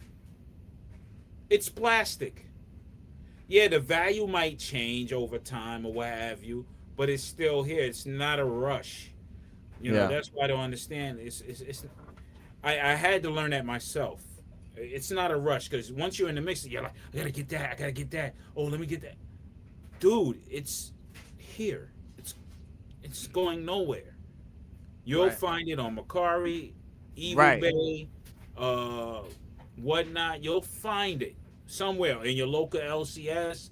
You will find it. You just Google it. It'll tell you where it's at, how much it's for, and you can go and get it. Exactly. So don't press yourself to say, okay, I'm losing out on this, or I gotta give this up. No, look at it. Hey, I'm gonna have to give this up now, but I'll get it back. Right. That's how you think. You always Yeah. get it No. back. And people always kill me. They be like, "Yo," like especially during the comic when I was selling and buying and selling, they would be like, "Yo, I've been looking for this one for years." And shit. Like, or they'd be like, "Yo, I'm trying to hunt down. I'm really trying to find it." I'd be like, "Bro, it's on eBay. Yeah, it's on eBay. Like it's on Macari. Like it's just go there. buy it. Like anything you can fuck. I want a mint on card fucking Snake Eyes. They got them They got 'em. right It's just- now. And if you really want it, it's You gonna pay? Yeah. Yeah, you gonna pay. But So it's look there. at You gonna pay regardless, though. There you go. 25th anniversary versus O-Ring. Oh shit, Uh-oh. that's the wrong one. So There he you is. see, you got details, and then Yep. classifieds brings it up, even though it's a larger scale, you have more detail. Yep. But we, mostly all of us who played with O-rings in the 80s, connect to this. Yeah. But it's not a problem to have this, even though you're looking at it like, okay, it's pretty cool. It's decent. It has more articulation and stuff like that. But it'll never be this. Right. You know what I mean? Right.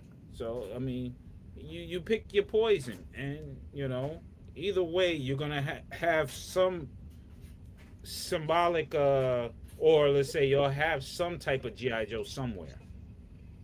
You just Yep. choose. And people who didn't grow up with it though, like a modern, like a young kid, they might look at them two figures and go, "Oh, well, clearly the better, the more articulated one is the better one." Yeah. And that's Because good it's for them. Yeah, because that's what we grew up with. That's why it's better to us. It don't matter what it looks like, bro. Because I grew up and I look back, I was like, man, I do not remember them G.I. Joes looking like that, bro. I really don't. In my memory, they look like classifieds, bro. That's how I felt about them back then.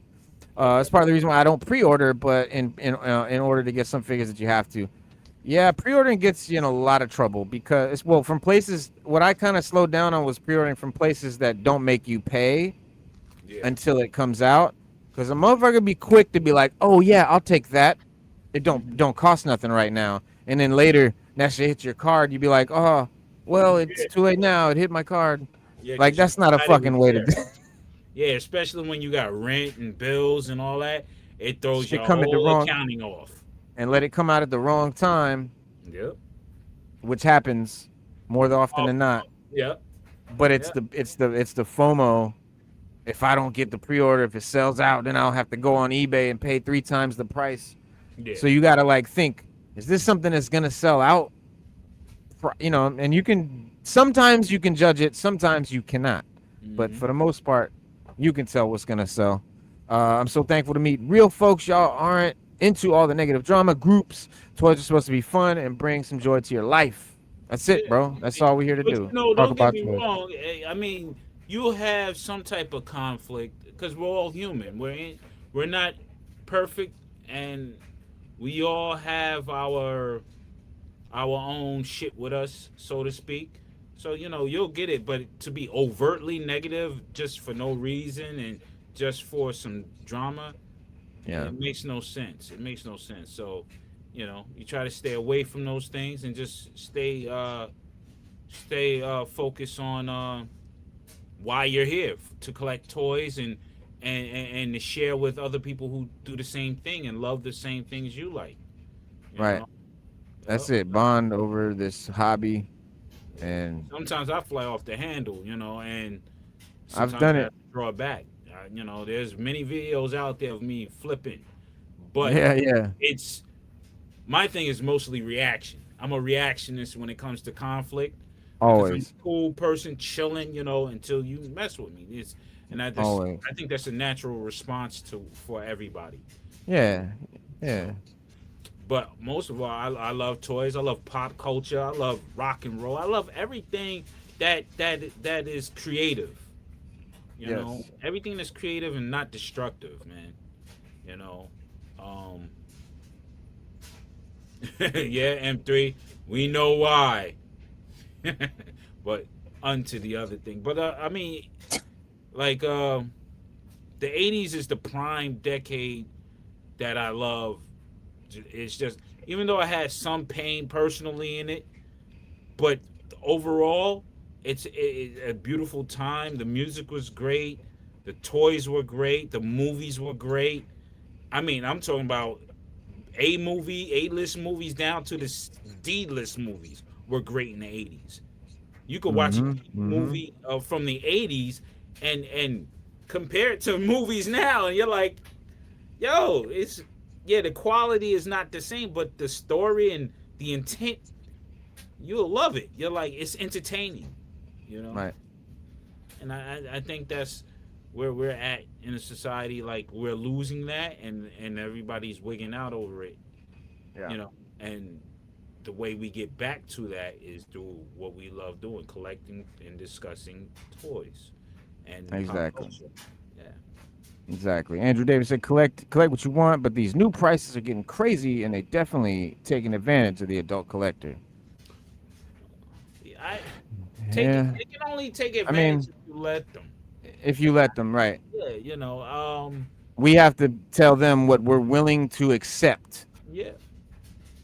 Yeah.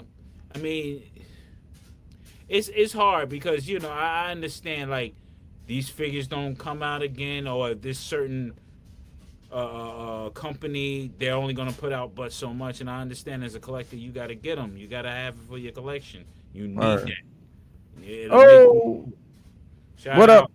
Shout out to Always- M3. Always M3 with the wow. Yo, One thing we about appreciate him, we don't agree on a lot of things, me and M3, but he's a stand-up dude for our support, man. He will support you. He don't play that game. Yeah, no, he's always been cool, personal. Skewed. Some of his views are skewed, but that's being imperfect. And We all, I mean, we're all like that. I'm we like all that. have skewed. I know my view is skewed, like Kevin Smith. You know what I'm saying? My view is mad askew. So everybody has their own shit and ways to look at hell shit. yeah, hell yeah, hell yeah. But And it's always how you grew up. That's what helps. That that's what makes you who you are. Because everybody don't experience the same thing. Like yeah, I experienced GI Joe a different way from you, yeah, from John, from M3, from Kaz. Everybody that's in the chat, we all seen the same thing at the same time, but we experienced it different. yeah, If yeah, you understand what I'm saying, yeah. it's like Different experience, different environment, yeah, different social surroundings yeah. Like frames for me, your views I grew up in until you Staten Island, New experience York. shit. Right, exactly. I grew up in Staten Island, New York. For us, GI Joe was currency, literally currency. Like Mm. like if you were cashing your check, that and you get happy. That's how we was with GI Joes. Yep. We traded them in school. We Yep. made deals. If we found somebody who didn't, who had a whole bunch of them but didn't care for them, and they like Motu and Transformers, oh, we going back to the lab, grab all our toys. Yo, we Yep. trading you right here. Boom. Yep. 'Cause Yep. that was how the Building back- them Joe, yeah, bro. That definitely was a great time too. Building your GI Joe collections with the neighborhood, back and forth. That was Yeah. dope. But I wanted like specifically, man. Thank you, M3 though, Yes, because sir. that's big as fuck, bro. I really appreciate that. It will definitely go to great use for the channel, and we do really appreciate it. He said, "Great convo, Reno. Thank you for your time and wisdom, and everyone here, everybody in the chat, everybody on camera. Appreciate you, bro." No doubt. Same here. The chat is what makes the channel at the end of the day. I mean, you have the host with the information and the Mhm. different the different takes, but it's the chat, man. Because hey, they're collectors like us, and they and their voice matters as well. Yeah. Well, no, I mean, at the end of the day, we're just two people in a crowd of people. We're all hanging out. We're all just hanging out with everybody. We're all collectors. We're just all on the same level doing what we do, hanging out. That's what I love about this entire community that has been built since COVID. Judge Red said, "I'm slowing down, maybe 1 or 2 figs to complete my shelves." Exactly. You know what I mean? You gotta. But there's no wrong way unless you're hurting someone, right? Like, spending money that should go on your kids' food and shit like that. Like that's you gotta chill out, bro. But for the most part, if you're doing this as a responsible adult, which to be sure, if you're doing it at kind of the level I think that most of us are doing at, you kind of got to be kind of responsible. You got to be at least have some disposable income of some sort and be doing something right to an extent. I mean, so that's pretty much. But he said, by the way, thanks for the tip on where to get the Rivals Punisher. Got that this morning. Wow. Nice pickup. Yeah, that's a dope fig. Lol, I'm an ex-SEAL, 4th degree black belt. Done the war thing. Respect is my mantra. Toys is my new garden now. Respect. Send toys. Yes, indeed. Just that I actually never had toys as a kid. We got clothes and maybe a bike. Okay. A lot of people, and a lot of people do this for that reason. Yeah. To get the stuff they never had as kids or stuff they wanted. A lot of people collect for different reasons, I think it's all cool. No, I was gonna say I think it's all cool, but go ahead. And as far as collecting, don't ever feel that you can't take a break. There is times where you will have to fall back from everything. Take a time off, because when you're constantly going, it becomes a habit, but it also becomes redundant, and then you start losing the joy, because now it becomes like a job per se. Yep. When you feel yourself in that mode, maybe just say, hey, step back, take a pause. Hey, I'm gonna take a break. I'm gonna take a sabbatical or whatever. That's it. And step away from it and chill out, regroup. Then when it's time to come back, you come back like, yo, what's new? And then everything is new to you. And then you get back in the groove. Or you just fall back and cultivate what you have. All that stuff that's in them bins you don't get to see displayed, maybe pop them out. Find some room for the display. And if there's some things that you look at and you're like, I don't really want this, so you can sell it, make room for something else, or make room for your existing collection. So always you can always do that. There's no real rule to anything in collecting. You understand? There's no Yep. real rule. It's your rule. As a collector, you have your own rules. And that's the great thing about it. Yeah, yeah. A lady who collect dolls, another lady who collect doilies and things of that nature. Hey, they have their own rules, what they're gonna accept and not. And that's hey. This is my third and last collection. Hey, you know, some That's people it. Yeah. like to improve their collection. Like, okay, you get a Marvel Legends from 2019, but something more advanced comes out. They reissue it with no pins and the joints, cloth cape or something.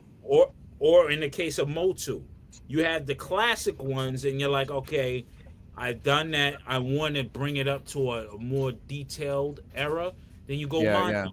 Mondo 112. Yep. Elevate that Oh, shit. You Evolve. change it. Yeah, you evolve your collection as you evolve if you want to. Some people All go this. yeah. Yeah, all this right here. Mythic Legion, Savage Crucible, all of that. Over here we got Monster Force, all it over there. Like that's all evolution for me because I was a nostalgia whore, bro. If it was not a figure I had as a kid, I didn't see the appeal. Yeah. Literally, I was like, why would I want anything that's not iconic on my shelf? Like, why? I didn't get. Oh, now that I started getting into it, and it's like now I'm starting to think, well, damn. When I buy a figure from Hasbro that's $27, and it comes with 2 hands, 1 head, no accessories, and then I buy another figure from Hasbro that's $27 that has 2 heads, accessories, blast effects, cloth capes, all kinds of shit, and they're both $27, and I'm like, well, something ain't adding up. So then I start thinking, well, damn, now I'm thinking about quality. Then I start looking at the figure when I get it, and it's like, how is this? What came in the box? Like, I didn't care about that shit at first. Yeah. But now it's like, damn, how does it move and all that shit? Like, that started happening. And that's when you start to evolve and start looking for stuff that moves better, has more detail, right? Has better blast effects, whatever. And that's when I branched out a little bit. And when I first got Monster Force and Savage Crucible and Mythic Legions, my first figures of all of those were memorable. Whereas Hasbro deliveries had stopped being memorable. I would get 3-4 figures a wave and it'd be like, okay, find a place for that, stick it there, find a place for that, stick it there, find a place for that, stick it there, forget about it. Care not. But back in the day when retro card back gung-ho came, I put that I held that shit. I was in the bedroom holding it for a minute, just looking at it, shit, chilling, watching TV, just holding it. Fucking came out, put it up on the shelf, looked at it, went back, watched TV, said, fuck. Went back in the room, started looking at it again, bro. I couldn't. I was happy, bro, and it was a great. But that shit died out. So you start to look for better heroin. I mean, but that in that realm you're going down. In this realm you're elevating, you're evolving. So it's a beautiful hobby, man. Exactly. I just know at some point. My bad. Real quick, he said I feel all leaders should play with toys. Yeah, I mean maybe. But no, the reason I wanted, I think they did. Well, they did, but the reason I wanted to say something real quick is because I just seen one of these leaders of some country was getting a gift of fucking Legos, a Lego thing, like live on camera, like it was a big deal, and he went bananas over these Legos, and it, it must be in the 70s, right? But it, so yeah, bro, it's out there, it's happening. I think that it's a lot at play when you're talking about world leaders and stuff, because they're all humans too, and it's like they have to have some, right? But some lose their humanity over egotistical. Absolute power corrupts absolutely. Yeah, and it's like every time. But I feel if they have grandchildren, they got children, there should be some sort of compassion within your mind state, you know, You would unless you're think, just right? a rotten to the core person, and something traumatic had to happen in order for you to be that rotten person. Something Right. had to cause it, because I believe people are not rotten to the core out the gate. There's No, nobody's something born like a bigot or a racist or like that shit is all learned behavior over yeah, time or by your environment or someone because teaches you or whatever. it's funny, you know what I'm saying? You can't be those people and then you love wrestling, and then there's certain guys in wrestling you love. There's certain movies you love, and these people are acting in it. But these are the people you hate. Rambo's a great movie. A Team's a great show. Come on, you know, who didn't like Doom from WCW? Who didn't like uh, uh, WWF? Junkyard Right. Dog, Coco Beware, Booker Tito T. Santana. Tito Santana was one of my favorites. Ricky the Dragon Steamboat. Dragon Steamboat was my guy. My Because Bruce ultimate Lee, because guy. I was a Bruce Lee guy. So Ricky Yeah, Dragon Steamboat and Sting yeah, were my guys. yeah. Yeah. And My Ultimate ultimate, Warrior, I was actually Ultimate Warrior guy because I like this fucking mask and shit. yeah.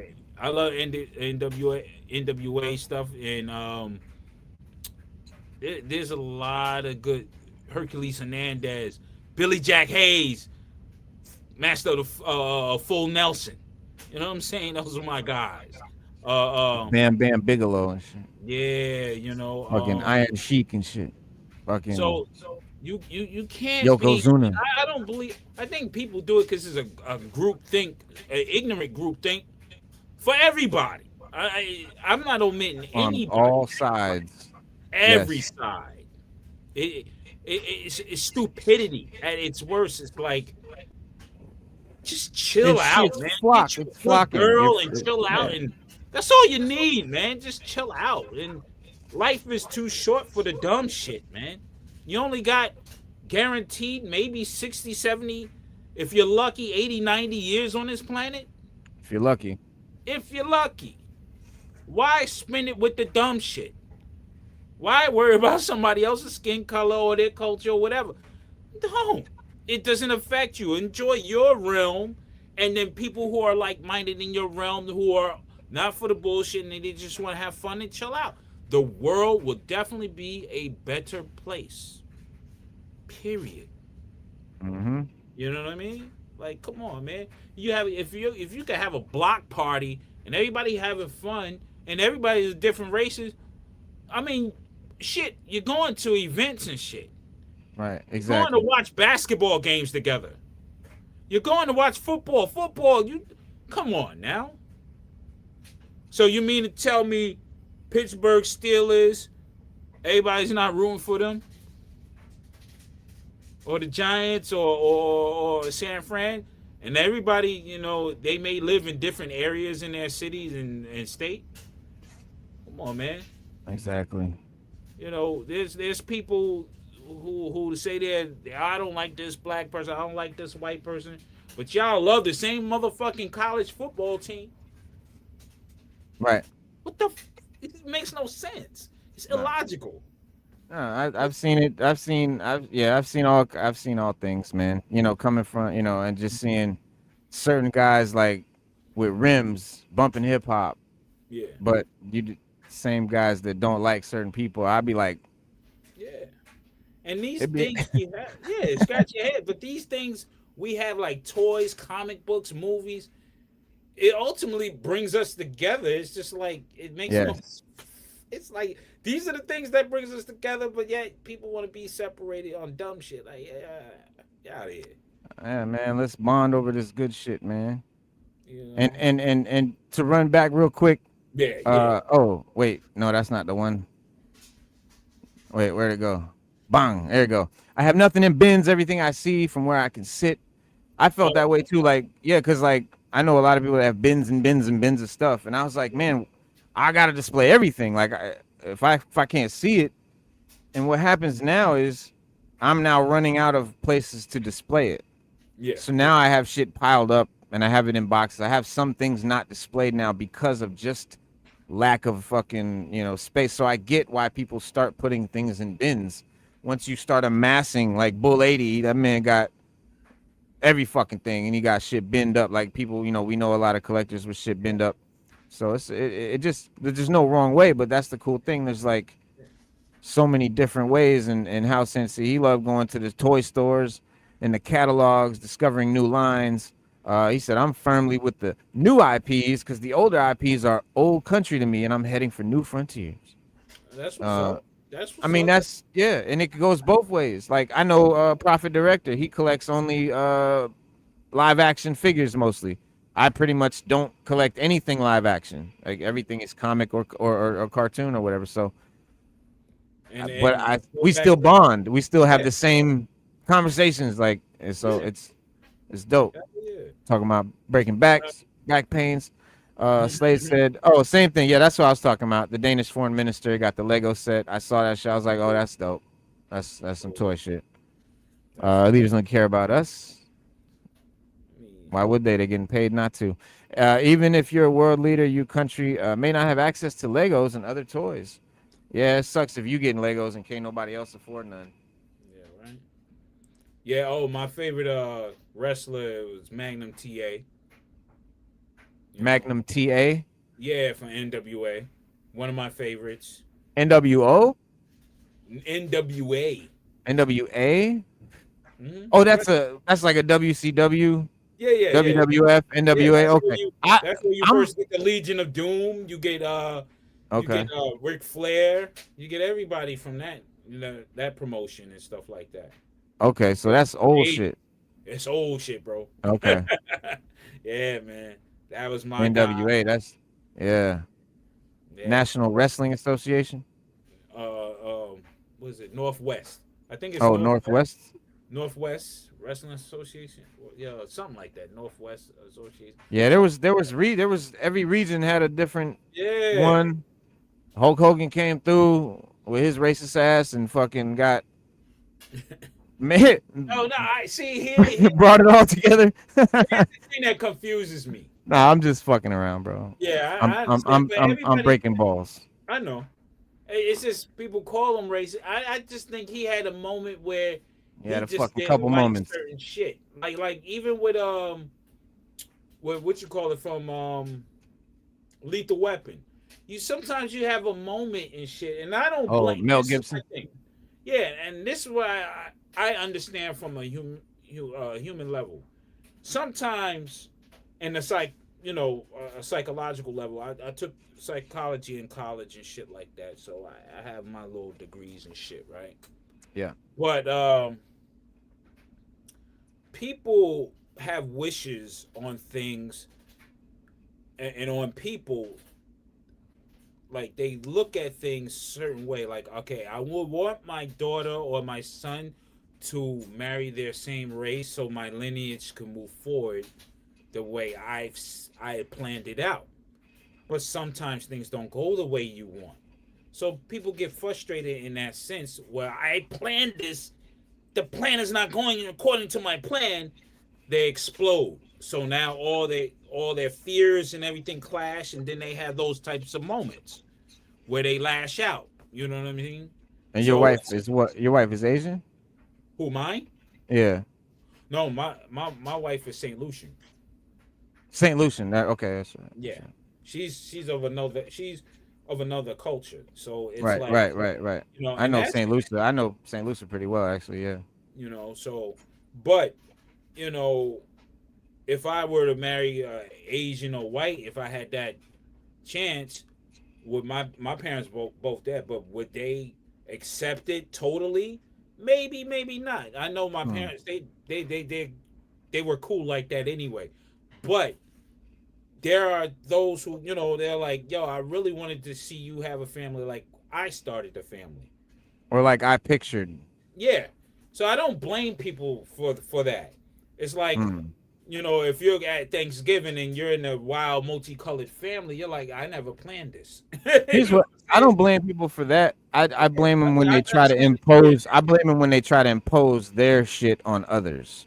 Oh yeah, but I don't give a fuck how you feel. Like, feel what you want to feel, think what you want to think, but don't try to impose your beliefs on me. That's when we start to have a problem. And I think that's what it is people don't understand that their beliefs, putting their beliefs on other people, you can't. You You have to can't do it. control yourself. You even with your own kids and stuff like that, you can raise them a certain way, but they're ultimately going to go the way they're going to go, regardless. You know what I'm saying? At the Unless end you of have the a day, yeah. threat of a nice little nest egg above their head, like, oh, you can't do this, or you won't get this type of money when you know, whatever the case may be. But you know, life is life, man. It's short. Like I said, enjoy this motherfucker. Yeah, me too, House Hen. I never. My family was kind of in the opposite because I mean I was always around all kind of cultures and other cultures, and that was like normal for me. So I have been with white women, Asian women, Latino women, black women, like any I if she's beautiful, she's beautiful, bro. I don't see like, oh, you I don't even, it doesn't, and I'm not saying like I don't see color. I see color. I see the beauties of your differences. Yeah, I embrace what's different about you than me, and that's why I like it. That's what's dope. I don't see that as a problem. I see that as an attraction, like opposites attract almost. But yeah, yeah, like yeah. It's my like wife, my wife was black. My kids are mixed, and I didn't plan it that way. But I didn't not plan it that way, and I didn't see it. Didn't dawn yeah, on me to plan it one way or the other. I was just like, yeah, man, all these women, look at all these variety, look at all these different, because I guess like from a little age, I was raised that way, but it's absolutely how you were raised. And that's why, I mean, when and I it, say learned behavior, yeah, because he said, how since that I agree, or I argue being decent and respectful is the learned behavior. Kids are assholes till you teach them right. right, I see those as people who weren't raised properly, basically. So that is correct because manners and respect is learned behavior, yeah, but decency. Uh, you ever seen two little toddlers, a black kid, white kid, or Asian kid, like all races, just hugging and loving on each other? yeah, They don't. They're not.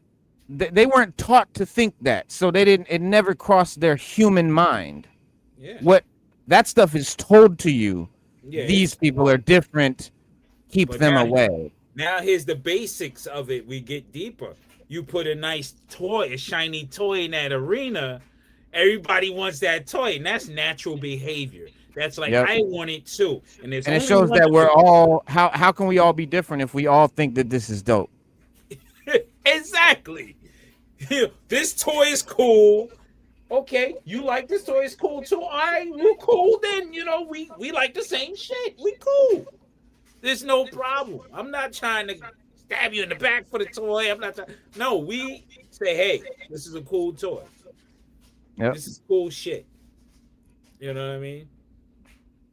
He said, honestly, the only thing I have in common with most collectors is toys. I'm far from a geek or a nerd. Hey, join the club, man. You'll be amazed what I did in my youngest years. Bruh. Oh man.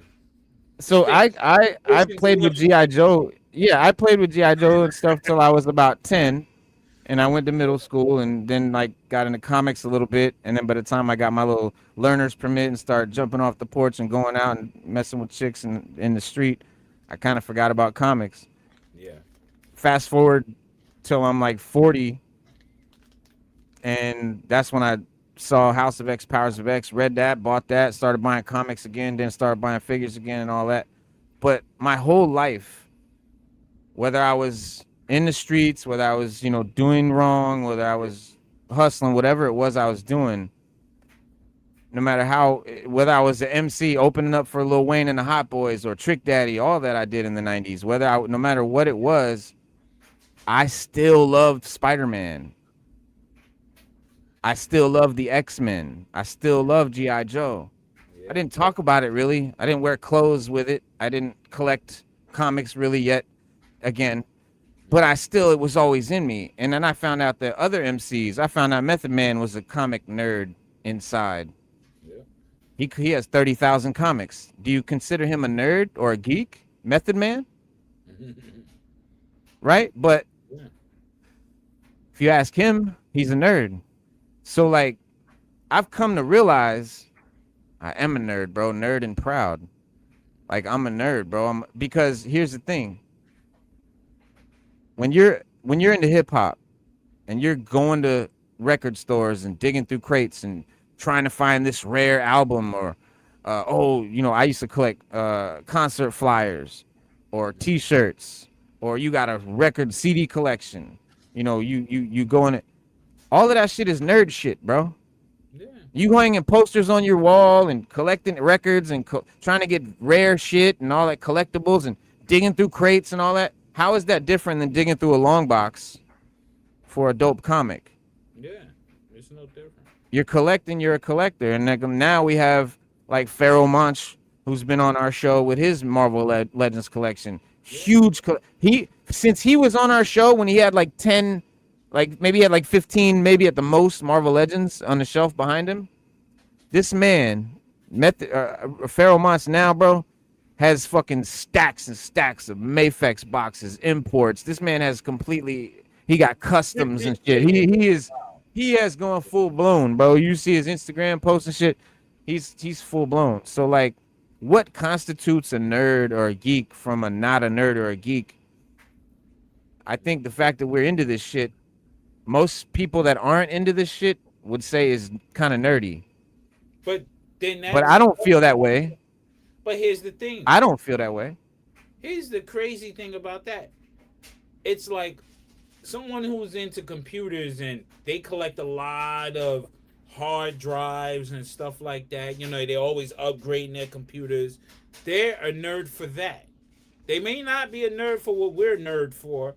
Right. They are a nerd in their own capacity. You might geek out over sports. Yeah. Yeah, you're a sports nerd. Sports nerd. You're geeking out over every little aspect of it. Even gamblers. How about the fat, out of shape guy who don't play no sports but got every team fucking thing on his wall, collects all the shit? Are you a jock? No, you're a fucking nerd. Yeah. And it's all right to have that. It's people give it a negative connotation and stuff to be a nerd. Like, oh, you're. Well, it's cool now. It's cool now. Nerds ultimately rule the world. The technology that's all around. Come on, man. Like, we seen the world through different things that was projected to us through television, movies, and stuff like that. On how people are supposed to act, or you have certain stereotypes. When you meet those people in real life, them stereotypes go out the fucking window fast. So fast, you're like, I never knew this. It's a culture shock to you because you're like, how the hell are you like this when all I seen on TV was you being like this, or people like you being like this? Oh, right. Just because you see me rapping and all that, and I'm saying all this crazy outlandish shit. Oh, you don't know, I got Shakespearean poems in my living room. I love the science. I love all that stuff. I read shit like that. I love science fiction. I go into all types of stuff. Yeah. You never know it. You probably think I'm just one way, but I like shit. When I start coming out with Elric videos and shit, talking about Elric, and motherfuckers were like, what the fuck you know about Elric and shit? Like, I read that shit when I was a teenager. Like, I have the book and shit. And like, Savage Crucible came out with this Elric figure, and I remembered the character, and it brought me back. And then I went out and then I bought these graphic novels that they've done recently, and like, kind of rediscovered everything that I loved about that. But yeah, I was into all that shit. Conan, fucking all that shit. Like, I wanted to be an actor at one time. I was going to medieval fairs doing acting roles and shit. So I got into all kinds of shit, learned about all kinds of shit. So I don't think like, yeah, I mean, not to say that anybody said that, but I wouldn't definitely want to limit myself to anything or, keep myself from anything because that's not cool or whatever. Because I did that for a lot of years. Play Dungeons and Dragons and stuff like that. I used to like, and this is in my own ignorance. Like, oh, that's goofy. Like, that's right. But if you sit and watch everything, It's fun You're as like, fuck. yo, they're on another stratosphere because I'm lost, but they can communicate because that's Yeah. their culture, so to speak. You know what I mean? They have their own crew, their own way of doing things, and it's awesome, you know. And it Yep. expands beyond the game playing. They role play and all that stuff.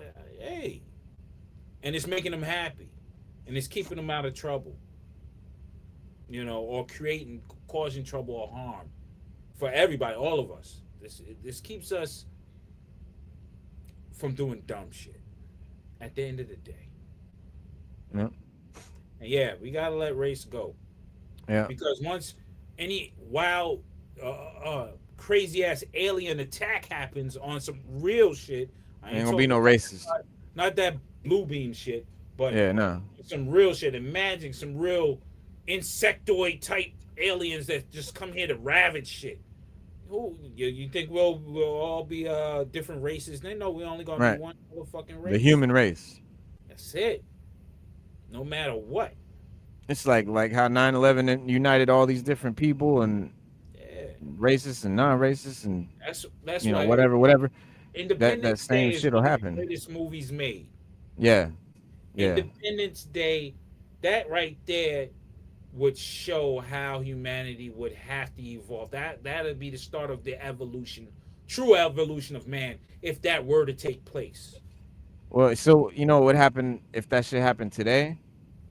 Certain world leaders and shit would all start arguing about this and that and disagreeing about who should do what and all this shit Nah, I and don't get think us so. all fucked up. Nah, I don't think so. I honestly think. I mean, if You don't think some would, certain would? I'm not saying all. I'm saying certain ones would fuck shit up. I don't. No, because I think then you would see something happen to where men you had your time, sir. You have to step aside now because then you'll have men with real common sense and logic would say, "Hey, you can't showboat to an alien who don't give a damn. Right. You can showboat to other humans. You can't manipulate the alien with your words and shit. Yeah, you can't say, hey, Yeah. yeah, we're gonna cut this. You're right. You can't do that. Military motherfuckers would take over. Yeah, the military would take over, and Quick. greater men that people follow would take over, and that's what it would be. The politicians would be non-existent. No more. Daredevil, what up? It's what it is. No, all that politics, all that goes out the window. Yeah. Differences, Yeah, all that. plenty of race in this country, and always that is the reality, and that is the reality, and that's sadly, you know, human society at this point. But I don't think it's human nature, and I think, you know, maybe it is, maybe it's always been that way, but I don't think it has to be because. And I think.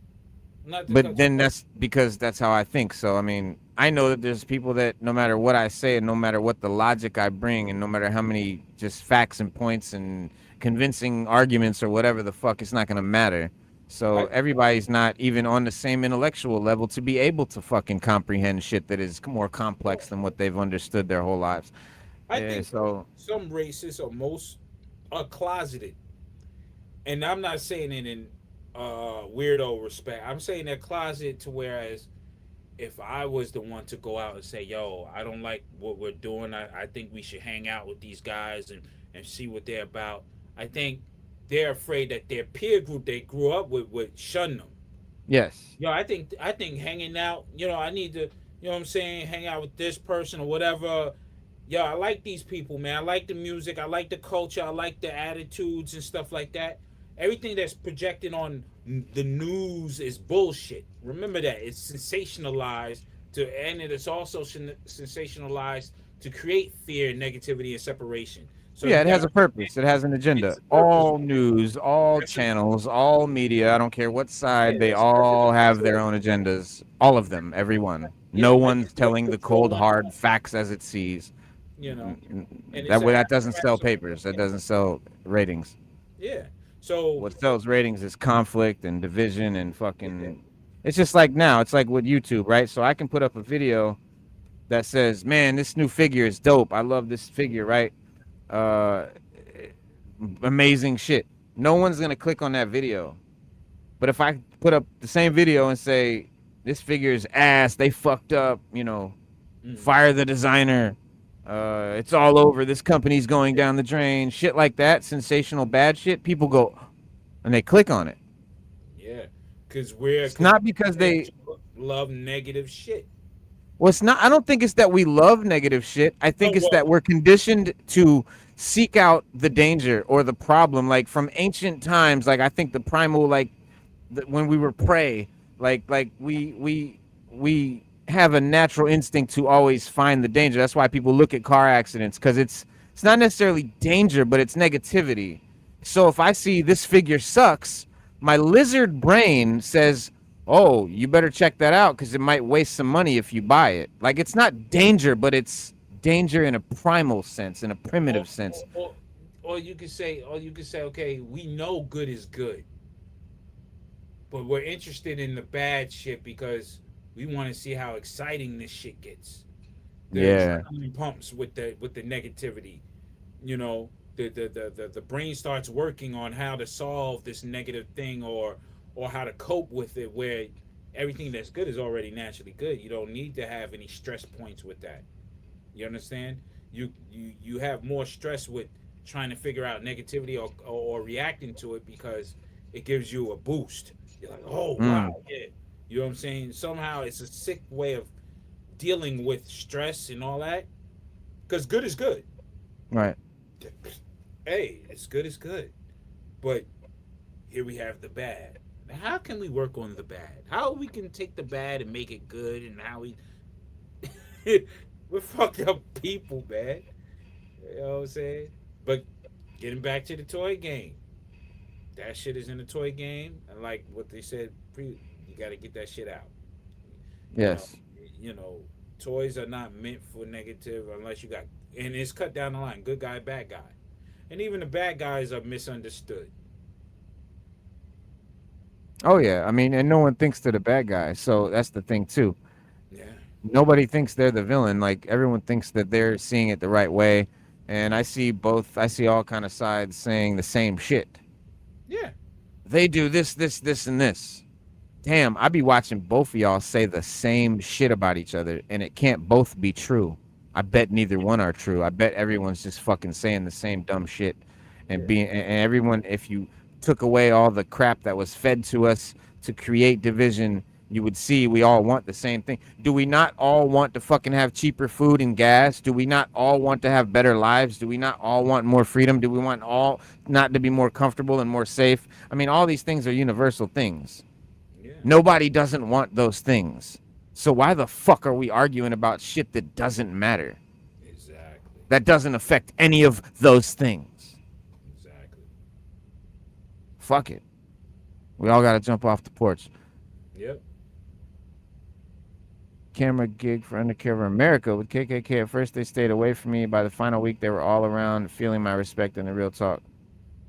Yeah. You did that, Reggie? I saw a documentary of that. A guy that did that.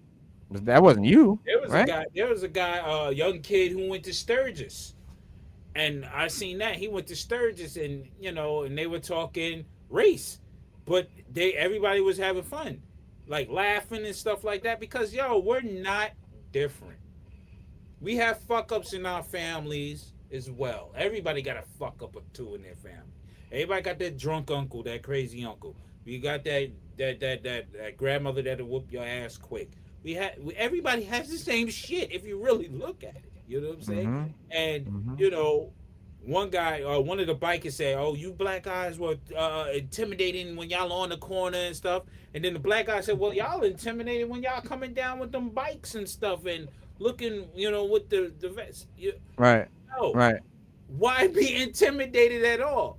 I grew up, and my family had friends who were in motorcycle gangs, mixed motorcycle gangs in the 70s and 80s.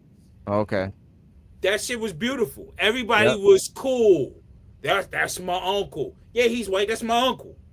My aunt. You see what I'm saying? Yeah.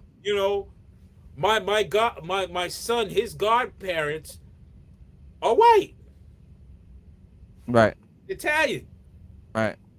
This is family, man. What the fuck? Yeah. Nah, It's just yeah. it's just nowadays all this separation pays money. All this harping on this shit, it's all about money. It's all Yep. about people trying not to accept things, and it's fucked up.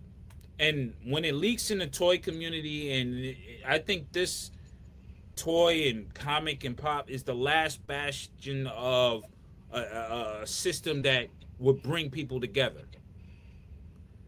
And Right. as long as we let this shit infiltrate, we'll fuck up that ecosystem that'll help us get closer. You know what I'm saying? Mm-hmm. That's what I feel. You know, everybody arguing about, oh yeah, this shouldn't be this. Man, come on. No. Yeah, so Reggie Hicks, so he was saying about the Klan thing. I saw this documentary where a guy kind of, I mean, infiltrated the Klan, like they knew he was black, but he came to like a Klan meeting and shit, like full on hooded, robed motherfuckers and shit, and all I remember is that at some point he's in the bar and he's sitting next to this Klan dude, this old Klan dude. And the old Klan dude is like, man, he said, I never really talked to a black guy before in my whole life. He's like, man, you just a normal guy like me. Yeah. Motherfucker renounced the Klan right then. Quit and rejected all his whole life of beliefs that he had been taught. Because now he had finally actually known someone outside of his own bubble and saw that really they were nothing like the caricature mythology that they had been told they would be. So I think a lot of it has to do with experience of actually being around people. A lot of us from the city are constantly around a lot of cultures. If you're from a rural area, there's not a lot of people. So whatever you're around, that's pretty much who you're going to see. Yeah. So, I think all that shit will dissipate as we mingle and as we get to know each other. And I think, like you said, toy collecting, this hobby, it's bringing all of us together, people that would have never known each other and definitely would have never hung out. I know I have friends right now, a lot of friends in this community that I would never, not only would I never meet, but probably if I knew them, I probably wouldn't ever hang out with them. But they're good friends because we bonded over this and we got to know each other. Yeah. Because we weren't blocked by that other shit. Yeah. You know what I'm saying? So if you get to know somebody, you find out real quick. Yeah. I started collecting during COVID. It kept me sane. This is the only hobby with race where race shouldn't matter. It's Exactly. definitely one. And people will Even get a hobby, you got pissed. clicks of negative people. Yeah, of course you do. And Yes. you know me, Reno. You know I'm I'm a conservative person. Period. I mean, listen, I have conservative values. Like somebody would look at my life, they would look at me, they would look at my family, they would look at my, everything, and they'd be like, oh, he's definitely a leftist, or he's definitely a liberal. I got tons of conservative values, bro. Tons of conservative values. I don't, because I don't subscribe to either side or call myself either thing. I just believe what I believe, and I go with what I go with. Like, fuck, anybody gonna tell me what I'm supposed to believe because this is my label? Yeah, I'm a conservative in the manner of right is right, wrong is wrong. That's it. Your right is right for you, and your wrong is wrong for you. So you got to live your way. I'm just saying, like, from the viewpoint of treat others how you would like to be treated type deal. The universal law. That's where I'm at with it. But here's what's funny. Universal law. Here's what's funny. You take that same law, and then you have the people in one bubble who say we're this. They're saying that law, and they're saying that the people in this bubble aren't following that law. But you go in this bubble, and these people say we're following this law of golden rule, but those people aren't following that law. How are y'all both think y'all are following that law and both think the other one isn't? Yeah, it's wild, man. It's psychologically a You go in marvel. these fucking like, cause I'll do that. I'll dip into both. I'll hop in and I'll observe. And I'm like, wow, y'all are saying the same shit about them that they were saying about y'all, and you can't both be telling the truth, but you can't both be wrong Hmm. because you're both telling me what you're experiencing. Man, motherfuckers gotta let the veil down. You guys are being led around like fucking sheep. I'll keep it a buck. Yeah, man. You encounter people by their own merits, not by Everyone on their own fucking merits. not by a group think, not by an association of way they look or the way they talk or what, on their own merit. That's it. That's Yep. it. You don't think What I is get considered intimidated? Yo, I get intimidated too. I see a whole bunch of black dudes on the corner. I'm like, yo, I'm gonna have to. Somebody gonna come out their face wrong. I get intimidated when I see a whole bunch of white dudes. They gonna Yeah, come. a bunch of dudes that I don't know. It's How just about that? conflict. You know what I'm saying? Yeah, It's it ain't because of their like somebody asked me one day, they were like, "What would you do if I ain't gonna do the accent." He was like, "What would you do if a truckload of what did he say? I think he said Chicano gangbangers drove up. You'd mm, be fucking scared." I'd be like, I'd probably go over to them because I feel like that's where I'd get the most support and help. Like if I had a problem, like that's where I'd feel most comfortable. That's where I think I'd probably, feel safest. So what's dangerous to you is not dangerous to me. So what's yeah. scary to you was it's all about something that's different that you don't understand. You fear what you don't understand, and then you hate what you fear because you hate to be afraid. So Yeah. you start hating what you fear, and you only fearing what you don't understand. So all you had to fucking do was figure it out and go look at it and check it out and understand it. So you can then conquer your fear because anger doesn't conquer fear, it just exacerbates it. Mhm. God damn it, Yoda. The force is strong with that one. Yes. Get down, do you? Mm. Smart archer. Owe me some coke, do you? Oh shit. Yeah. Back to Word. toys we go. Word. Yeah, but Fear leads to anger. Anger leads to hate. Hate leads to suffering. It's a true statement said by a Muppet.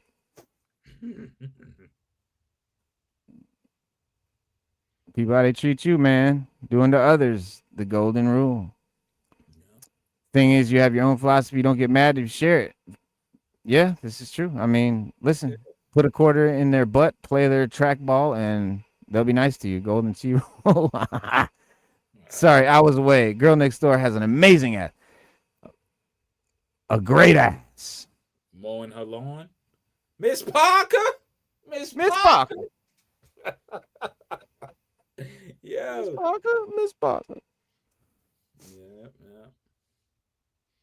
But yo, Yo, yeah, but collecting is it's a wonderful thing, man. It's a wonderful thing. You get to see the culmination of what you view your collection as, what you want, you know. But as we get older, sometimes things weigh heavy and you gotta lighten it up. It's all right to do that. It's all yeah, right to say, hey, and it's all right to say I'm not into this collection anymore. Maybe I want to try collecting model trains or cars or stuff. So it's okay to switch it up. yeah, So yo, you do what makes you feel happy in collect. exactly. And So this makes me happy. I might just snap and just go and collect pops. Even though Yo, I had look at thousands, Blockies. I had 1,000 of them things. Look at Blockies right now. Yeah, they're wilding out. This is Blockies, y'all. They're Model wild. kits. These are some of the coolest looking figures. Look at that. There's a Marvel Legends version of this out right now that is ass for That's $70. And I'm not sure what this is gonna cost, but I don't think it's gonna be $70. and it And gives you time and see, and I know with a lot of times, a lot of this stuff in Japan, the way they like stuff like that, and I could be wrong, is because when you're putting bro, it together, you're right. focused in your mind. And you're Yes. not thinking of anything else but to accomplish this one feat of creating this figure. Perfection. Yeah, it's a calming thing. Yep. And I noticed that about a lot of the Japanese culture because I read Oh into yeah. it. It's all about keeping that oneness with yourself and Absolutely. keeping you at a certain level, you know, Hmm. where you're not overly stressed and anything. That's why they over there, they love collecting. They love the hobbies. This is what they do. I said, empty your mind. Empty your mind. Exactly. And Be formless. Be formless. Shapeless. Shapeless. Like water. Like water. Water. Now water can flow. Now water can flow. It can crash. It can crash. yeah, Now you put water into a cup. You put water into a cup.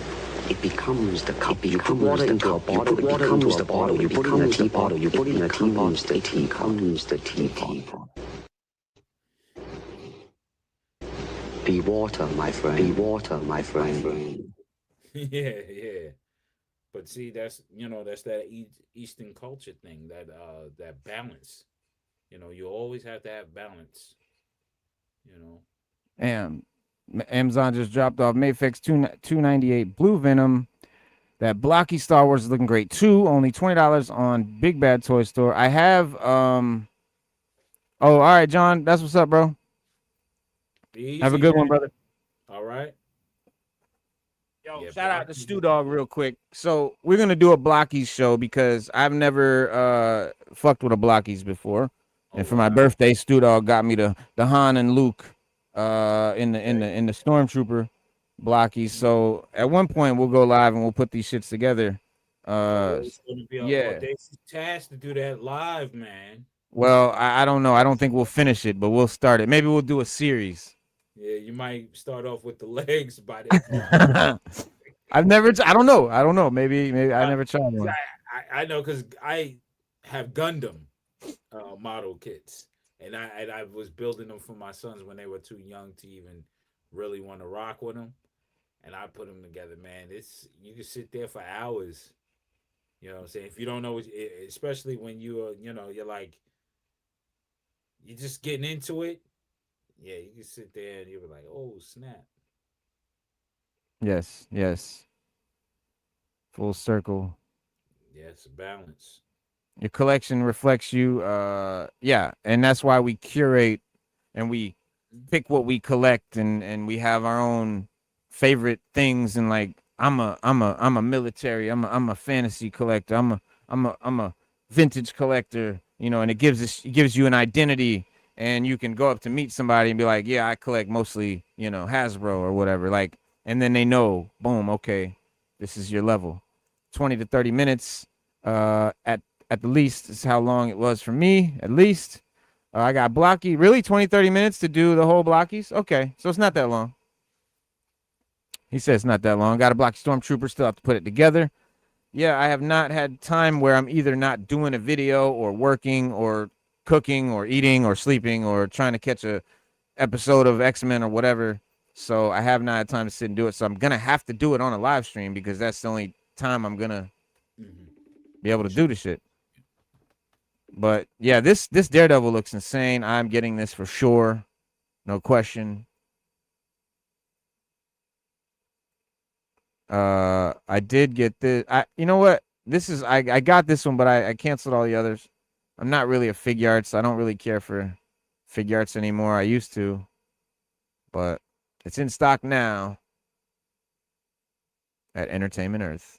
But speaking of in stock now, mark your calendars. August 13th at 1 p.m. You get your 2099 Doom, your Malice. These are dope. That Black Panther is crazy. Get rid of that. There you go. Bang. 2099 Doom. Been waiting on him for years. Malice is super cool looking. She's all dominatrixed out. Yeah, right. Panther's dope with the mask halfway up like that. Yeah. Never seen that one. He's got the blue it's like in the creases of the muscles there's a blue paint. So it gives it a as if it's what they call it. Like how a comic has it, comic blue, comic black, black, blue, black. Yeah, yeah, that they did it with the X-Men and all Like that. Superman's hair was always blue. It's almost like cell shading. Yes, right. Yeah. Hmm. Yeah, this electricity, that's the electricity that came with the Storm figure I have, and it's a really good set. Like I put it through her arms and it's coming out like this. It looks incredible. Yeah, You just they got to know always how to use thread it. those molds. Yeah, and these are nice. I've never seen these effects before. Mhm. Correct me if I'm wrong. They may be with something, but I've never seen this exact one here. Mhm. These are from Storm. I know now I only see the Storm ones. Where's the ones he just had in his hands? They're not in this picture. Uh-oh. But you do have to buy the hostage card. And this is a problem for me. I don't want to have to sell this fucking card, but I have to find someone to buy this card. You might find some people that'll buy it. Oh no, it'll sell for sure. But look in the box. It says 13 and up. Hmm. Marvel Legends without a card says 4 and up. So what makes it 13 and up? The card? Card. That makes no sense because there are kids that are freaking 7, 8 years old, Card collecting players. Pokemon and playing Dungeons and Dragons and things of that nature. So Yep. I think they're off in that manner. Like I think they say 13 and up because they want it to be okay. We're gonna separate the adult. Well, yeah, this is collectors because it's got a magic card. What? I think that's how they separate things for their, or they can track what sells a certain way. You know, Right. I don't. It's crazy. That looks wild right there. Yeah, definitely copping him too. Few of them. Model kit's too fragile for me. So that's my thing, Judge Dreds. I thought blockies would be really like fragile and model-y. And from what I've been told, they feel like normal figures, like normal import figures. So I don't know yet. Like I said, I haven't put one together. I haven't actually touched one in my hands. Yeah. From what I've seen, they look very much like a normal figure and they move like pretty well and they don't seem super like plasticky and hollow but which I have to see it. I mean, and correct me if I'm wrong, but I've been told that they're not as like a normal, like you would think a model would be, but I got to see for myself. Magic the Gathering falls under gambling in loosest terms. You could say that. Maybe that's why they're doing the teen thing, because it's gambling in a way, the card games. I don't know how Pokemon does it. Hex Gear and MS General, awesome. Gripla kits too. Okay, nice. I'm talking about anime kits are fragile. Yeah, definitely. I'm not a big fan of even import figures. I think import figures are too lightweight. Fig arts and all that. I really don't like how they feel in my hand anymore. Like even Mafex, I've kind of, for me, chosen that wasn't what I liked about a figure. Because like Mafex, they look great, but they don't feel like a Monster Force. That's how I want a figure to feel, like Monster Force. They're more like their joints and their limbs are weak. To me, it's yeah, they seem real loose, but not loose, but easy, too easy to move. Yeah, or to pop off or lose. And limbs pop off. Yes, yes. For me, all the time. Yamaguchis can't stand it. Can't stand it.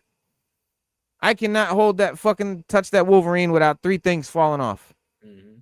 But for those who love Yamaguchi, and they look amazing, so like it's a trade-off. Like a Yamaguchi, if you're a photographer, they look amazing, and if you shoot them at the right angle and you don't see all the big gaps in the chest and all that, and you shoot them at an angle, they look incredible. So there's different reasons for different shit. Made 3 blockies for my son. All are still good. Cool. YOLO Park, the fucking business 2. Yes, it's got my general model kit to have some weight, unlike other model kits. Okay, so they do have some weight, not like other model kits. To me, the third-party stuff is the best toys. I don't have a lot of third-party stuff. I don't know if I have any third-party stuff, actually. You know what? Well, I have a third-party Ming the Merciless. What's considered third-party? It's like a Hot Toys, but it's not. and it's 1/6 scale though. Are Super 7 one third party? Super 7 is not a third party, I don't believe. Why? Because they have a license? Yeah, they have the license. They're a third party. Right. They The don't way have a license. I think they use. I think people use the term third party too loosely. I think Yeah. I'd rather say a non licensed non Unlicensed. unlicensed brand creating licensed brands, bootlegging basically. Yeah, third party is like unlicensed. They don't have the rights to make a Wolverine figure, but they do it anyways. Yeah, yeah, because there's no law overseas about copyright infringement. Yeah. You know, as far as with China and other countries, so they can create that stuff. Medi Toys, yeah, Medi Toys, Fury Toys, those are sick. I want to get a Medi Toys, bro. Definitely. Yes, Medi Toys is the shit. Yeah. Yes, you are right, Raw Talk. Yeah. So I mean, you know, and then they how they engineer their stuff. Sometimes with like Hasbro or Mattel, they're based on cost, where the bootlegger has everything because they're the ones who make the Marvel Legends and all that already. But they'll take those plans and create a whole new type of figure, a body and stuff, and make it better, Right. but at a premium price. And they don't have to create a lot. You know what I mean? There's Yamaguchi. Looks amazing in these photos. Yo.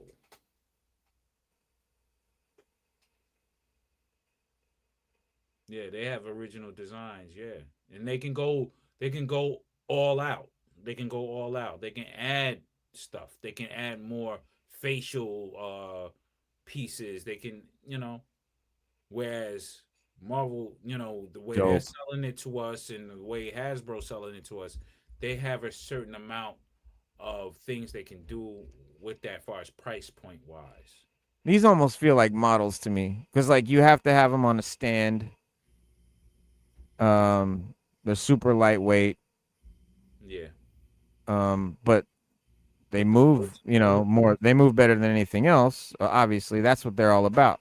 So everything has its merits and uses. Like, these are for articulation. Well, fuck.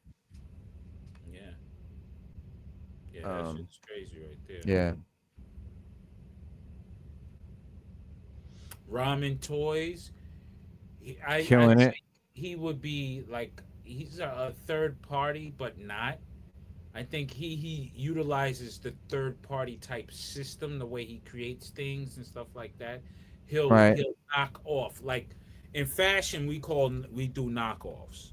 Like, okay, a company I work with. But like that Knight Rider and that General Lee is not a knock. Like, it's a spot on replica. No. But what I'm saying is the way he sells it. So he's not going to sell it with the decals of the General Lee on it. He'll sell the decals separately. Because if you put the decals on it and try to sell it, that's copyright infringement. But if you have just that vehicle and then you have the stickers sold separately elsewhere. Are you sure? So when he sells the General Lee, the flag ain't on it and shit? It's not on it. It can't be on it. If it is on it, then he's really risking it. I think it's on it. I mean, you can buy the decals. No, I mean, I think his shit is already painted up. Let's go to Ramen Toys. Let's see. All right, let me see. Because I know when he was doing the Tom Cruise stuff, he couldn't do certain things with that either. There's a lot of see what I'm saying? Now he got the license for Knight Rider. Definitely. Because David Hasselhoff owns his own image rights and he's in Germany, right? So he can get that from David Hasselhoff, and then he can get a separate agreement with the people who deal with Knight Rider. Right. Well, this is like the Misery Machine, so he changed it a little bit. See what I'm saying? That's knocking it off. Right. But I think that's a customizer that did that. I don't know. I mean, he's got the bridge layer. Yeah. He don't have to say it's the bridge layer. He can say it's the command layer. Or Yeah, he something. called the Hunter. I don't know.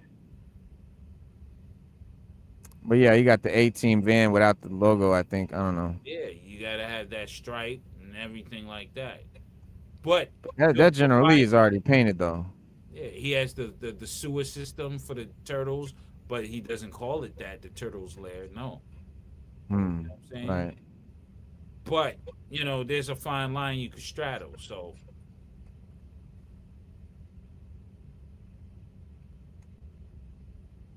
Yeah, I guess they don't have the General Lee up here on this one. But we know what it looks like. But yeah, it it's awesome. so It's peakery. but he does his thing. But he Yeah, straddles it's all about I have a few ramen vehicles with the decals. Oh, yep. See? Hang on. Now we got the fucking echo shit. Oh, yeah? I don't hear it. Be right back. Okay. Yeah, ramen toys. Yeah, he'll have the vehicles, but then stuff separate, which is smart to do if you want to, you want to go against the Check. around the copyright. Yo. All right, good. You want to go around the copyright? That's what you do, and then You go around. Yeah. online who sell the water slides of the General Lee and so forth. So, you can just get the ramen thing and get the water slides for it. So it's a lot of dudes in the hood that I grew up in that love Dukes of Hazards. Like all my friends, like I grew up in the hood. All my friends were black. Everyone loved Dukes of Hazards. Everyone loves General Lee. Everyone loved fucking that shit. What's that? Oh, and then when they hit that ramp though, that'd be like, yeah, yo, that was always my stuff, man. Like I think I was a little too young for Dukes, because like I remember the reruns and shit, but I must have been a little too young, because like I was born in '79, so I must have been 2 or 3 or whatever. But I definitely knew about it. Saw kids in my class with lunch boxes and shit. Everyone I knew liked it, but because they didn't ever do nothing racist though. No. There was no racism involved in that show. It was very much, they were cool. No, I think they had Bo Diddley on there. They had a whole bunch of guys on there because they always had the Crow's Nest or what have you, and they were all have entertainers on there and stuff. You have different people pop in and stuff. Wait, what was the Crow's Nest? I think that was the place where they hung out and drank beer. Oh damn! So it was kind of racist.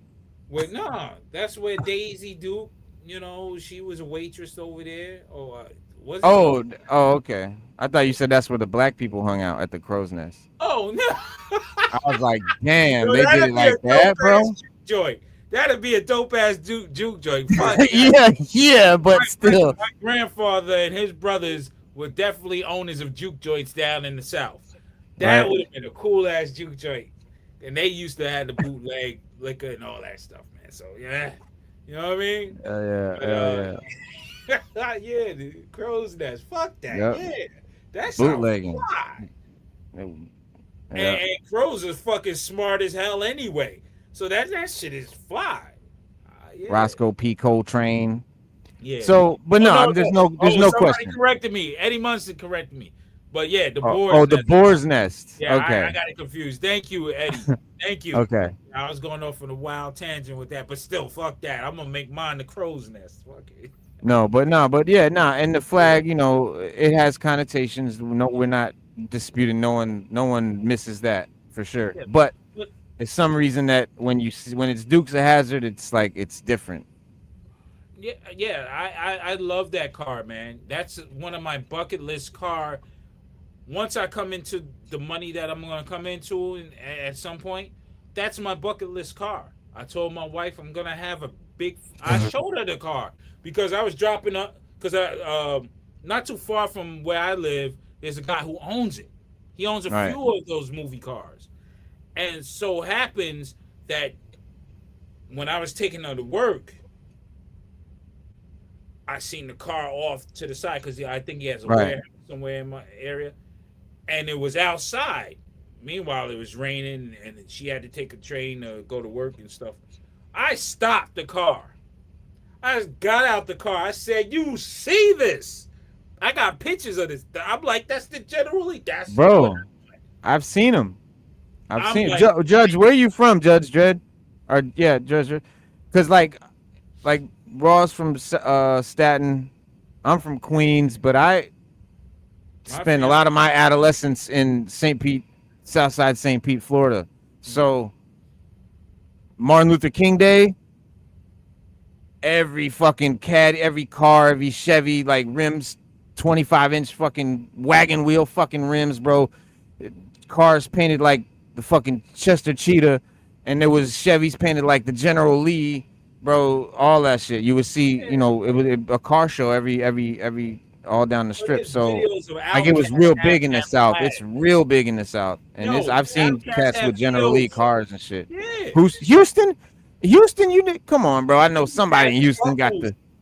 Yo, you remember what? I know in Houston they got them buckles and shit. They be wearing buckles and shit in Texas. They had it in Atlanta. Good old when boys and shit. was doing the videos. Word, that's the home of Scarface and all them though. That's my spot, bro. I love hip hop from Houston is some of the best. Hell yeah. Yeah, nah. All of them. Yeah, Swisher House, Suave House, fucking all of them cats, bro. Man. People doing some wild shit, man. Shout out DJ South Screw. is the South, man.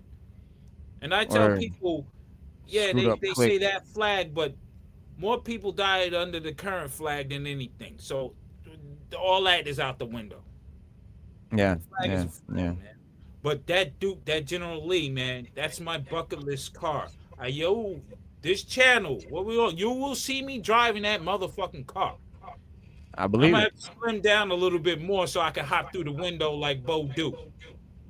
I appreciate it. I'm gonna hop in, bro. Mhm. Hit that horn.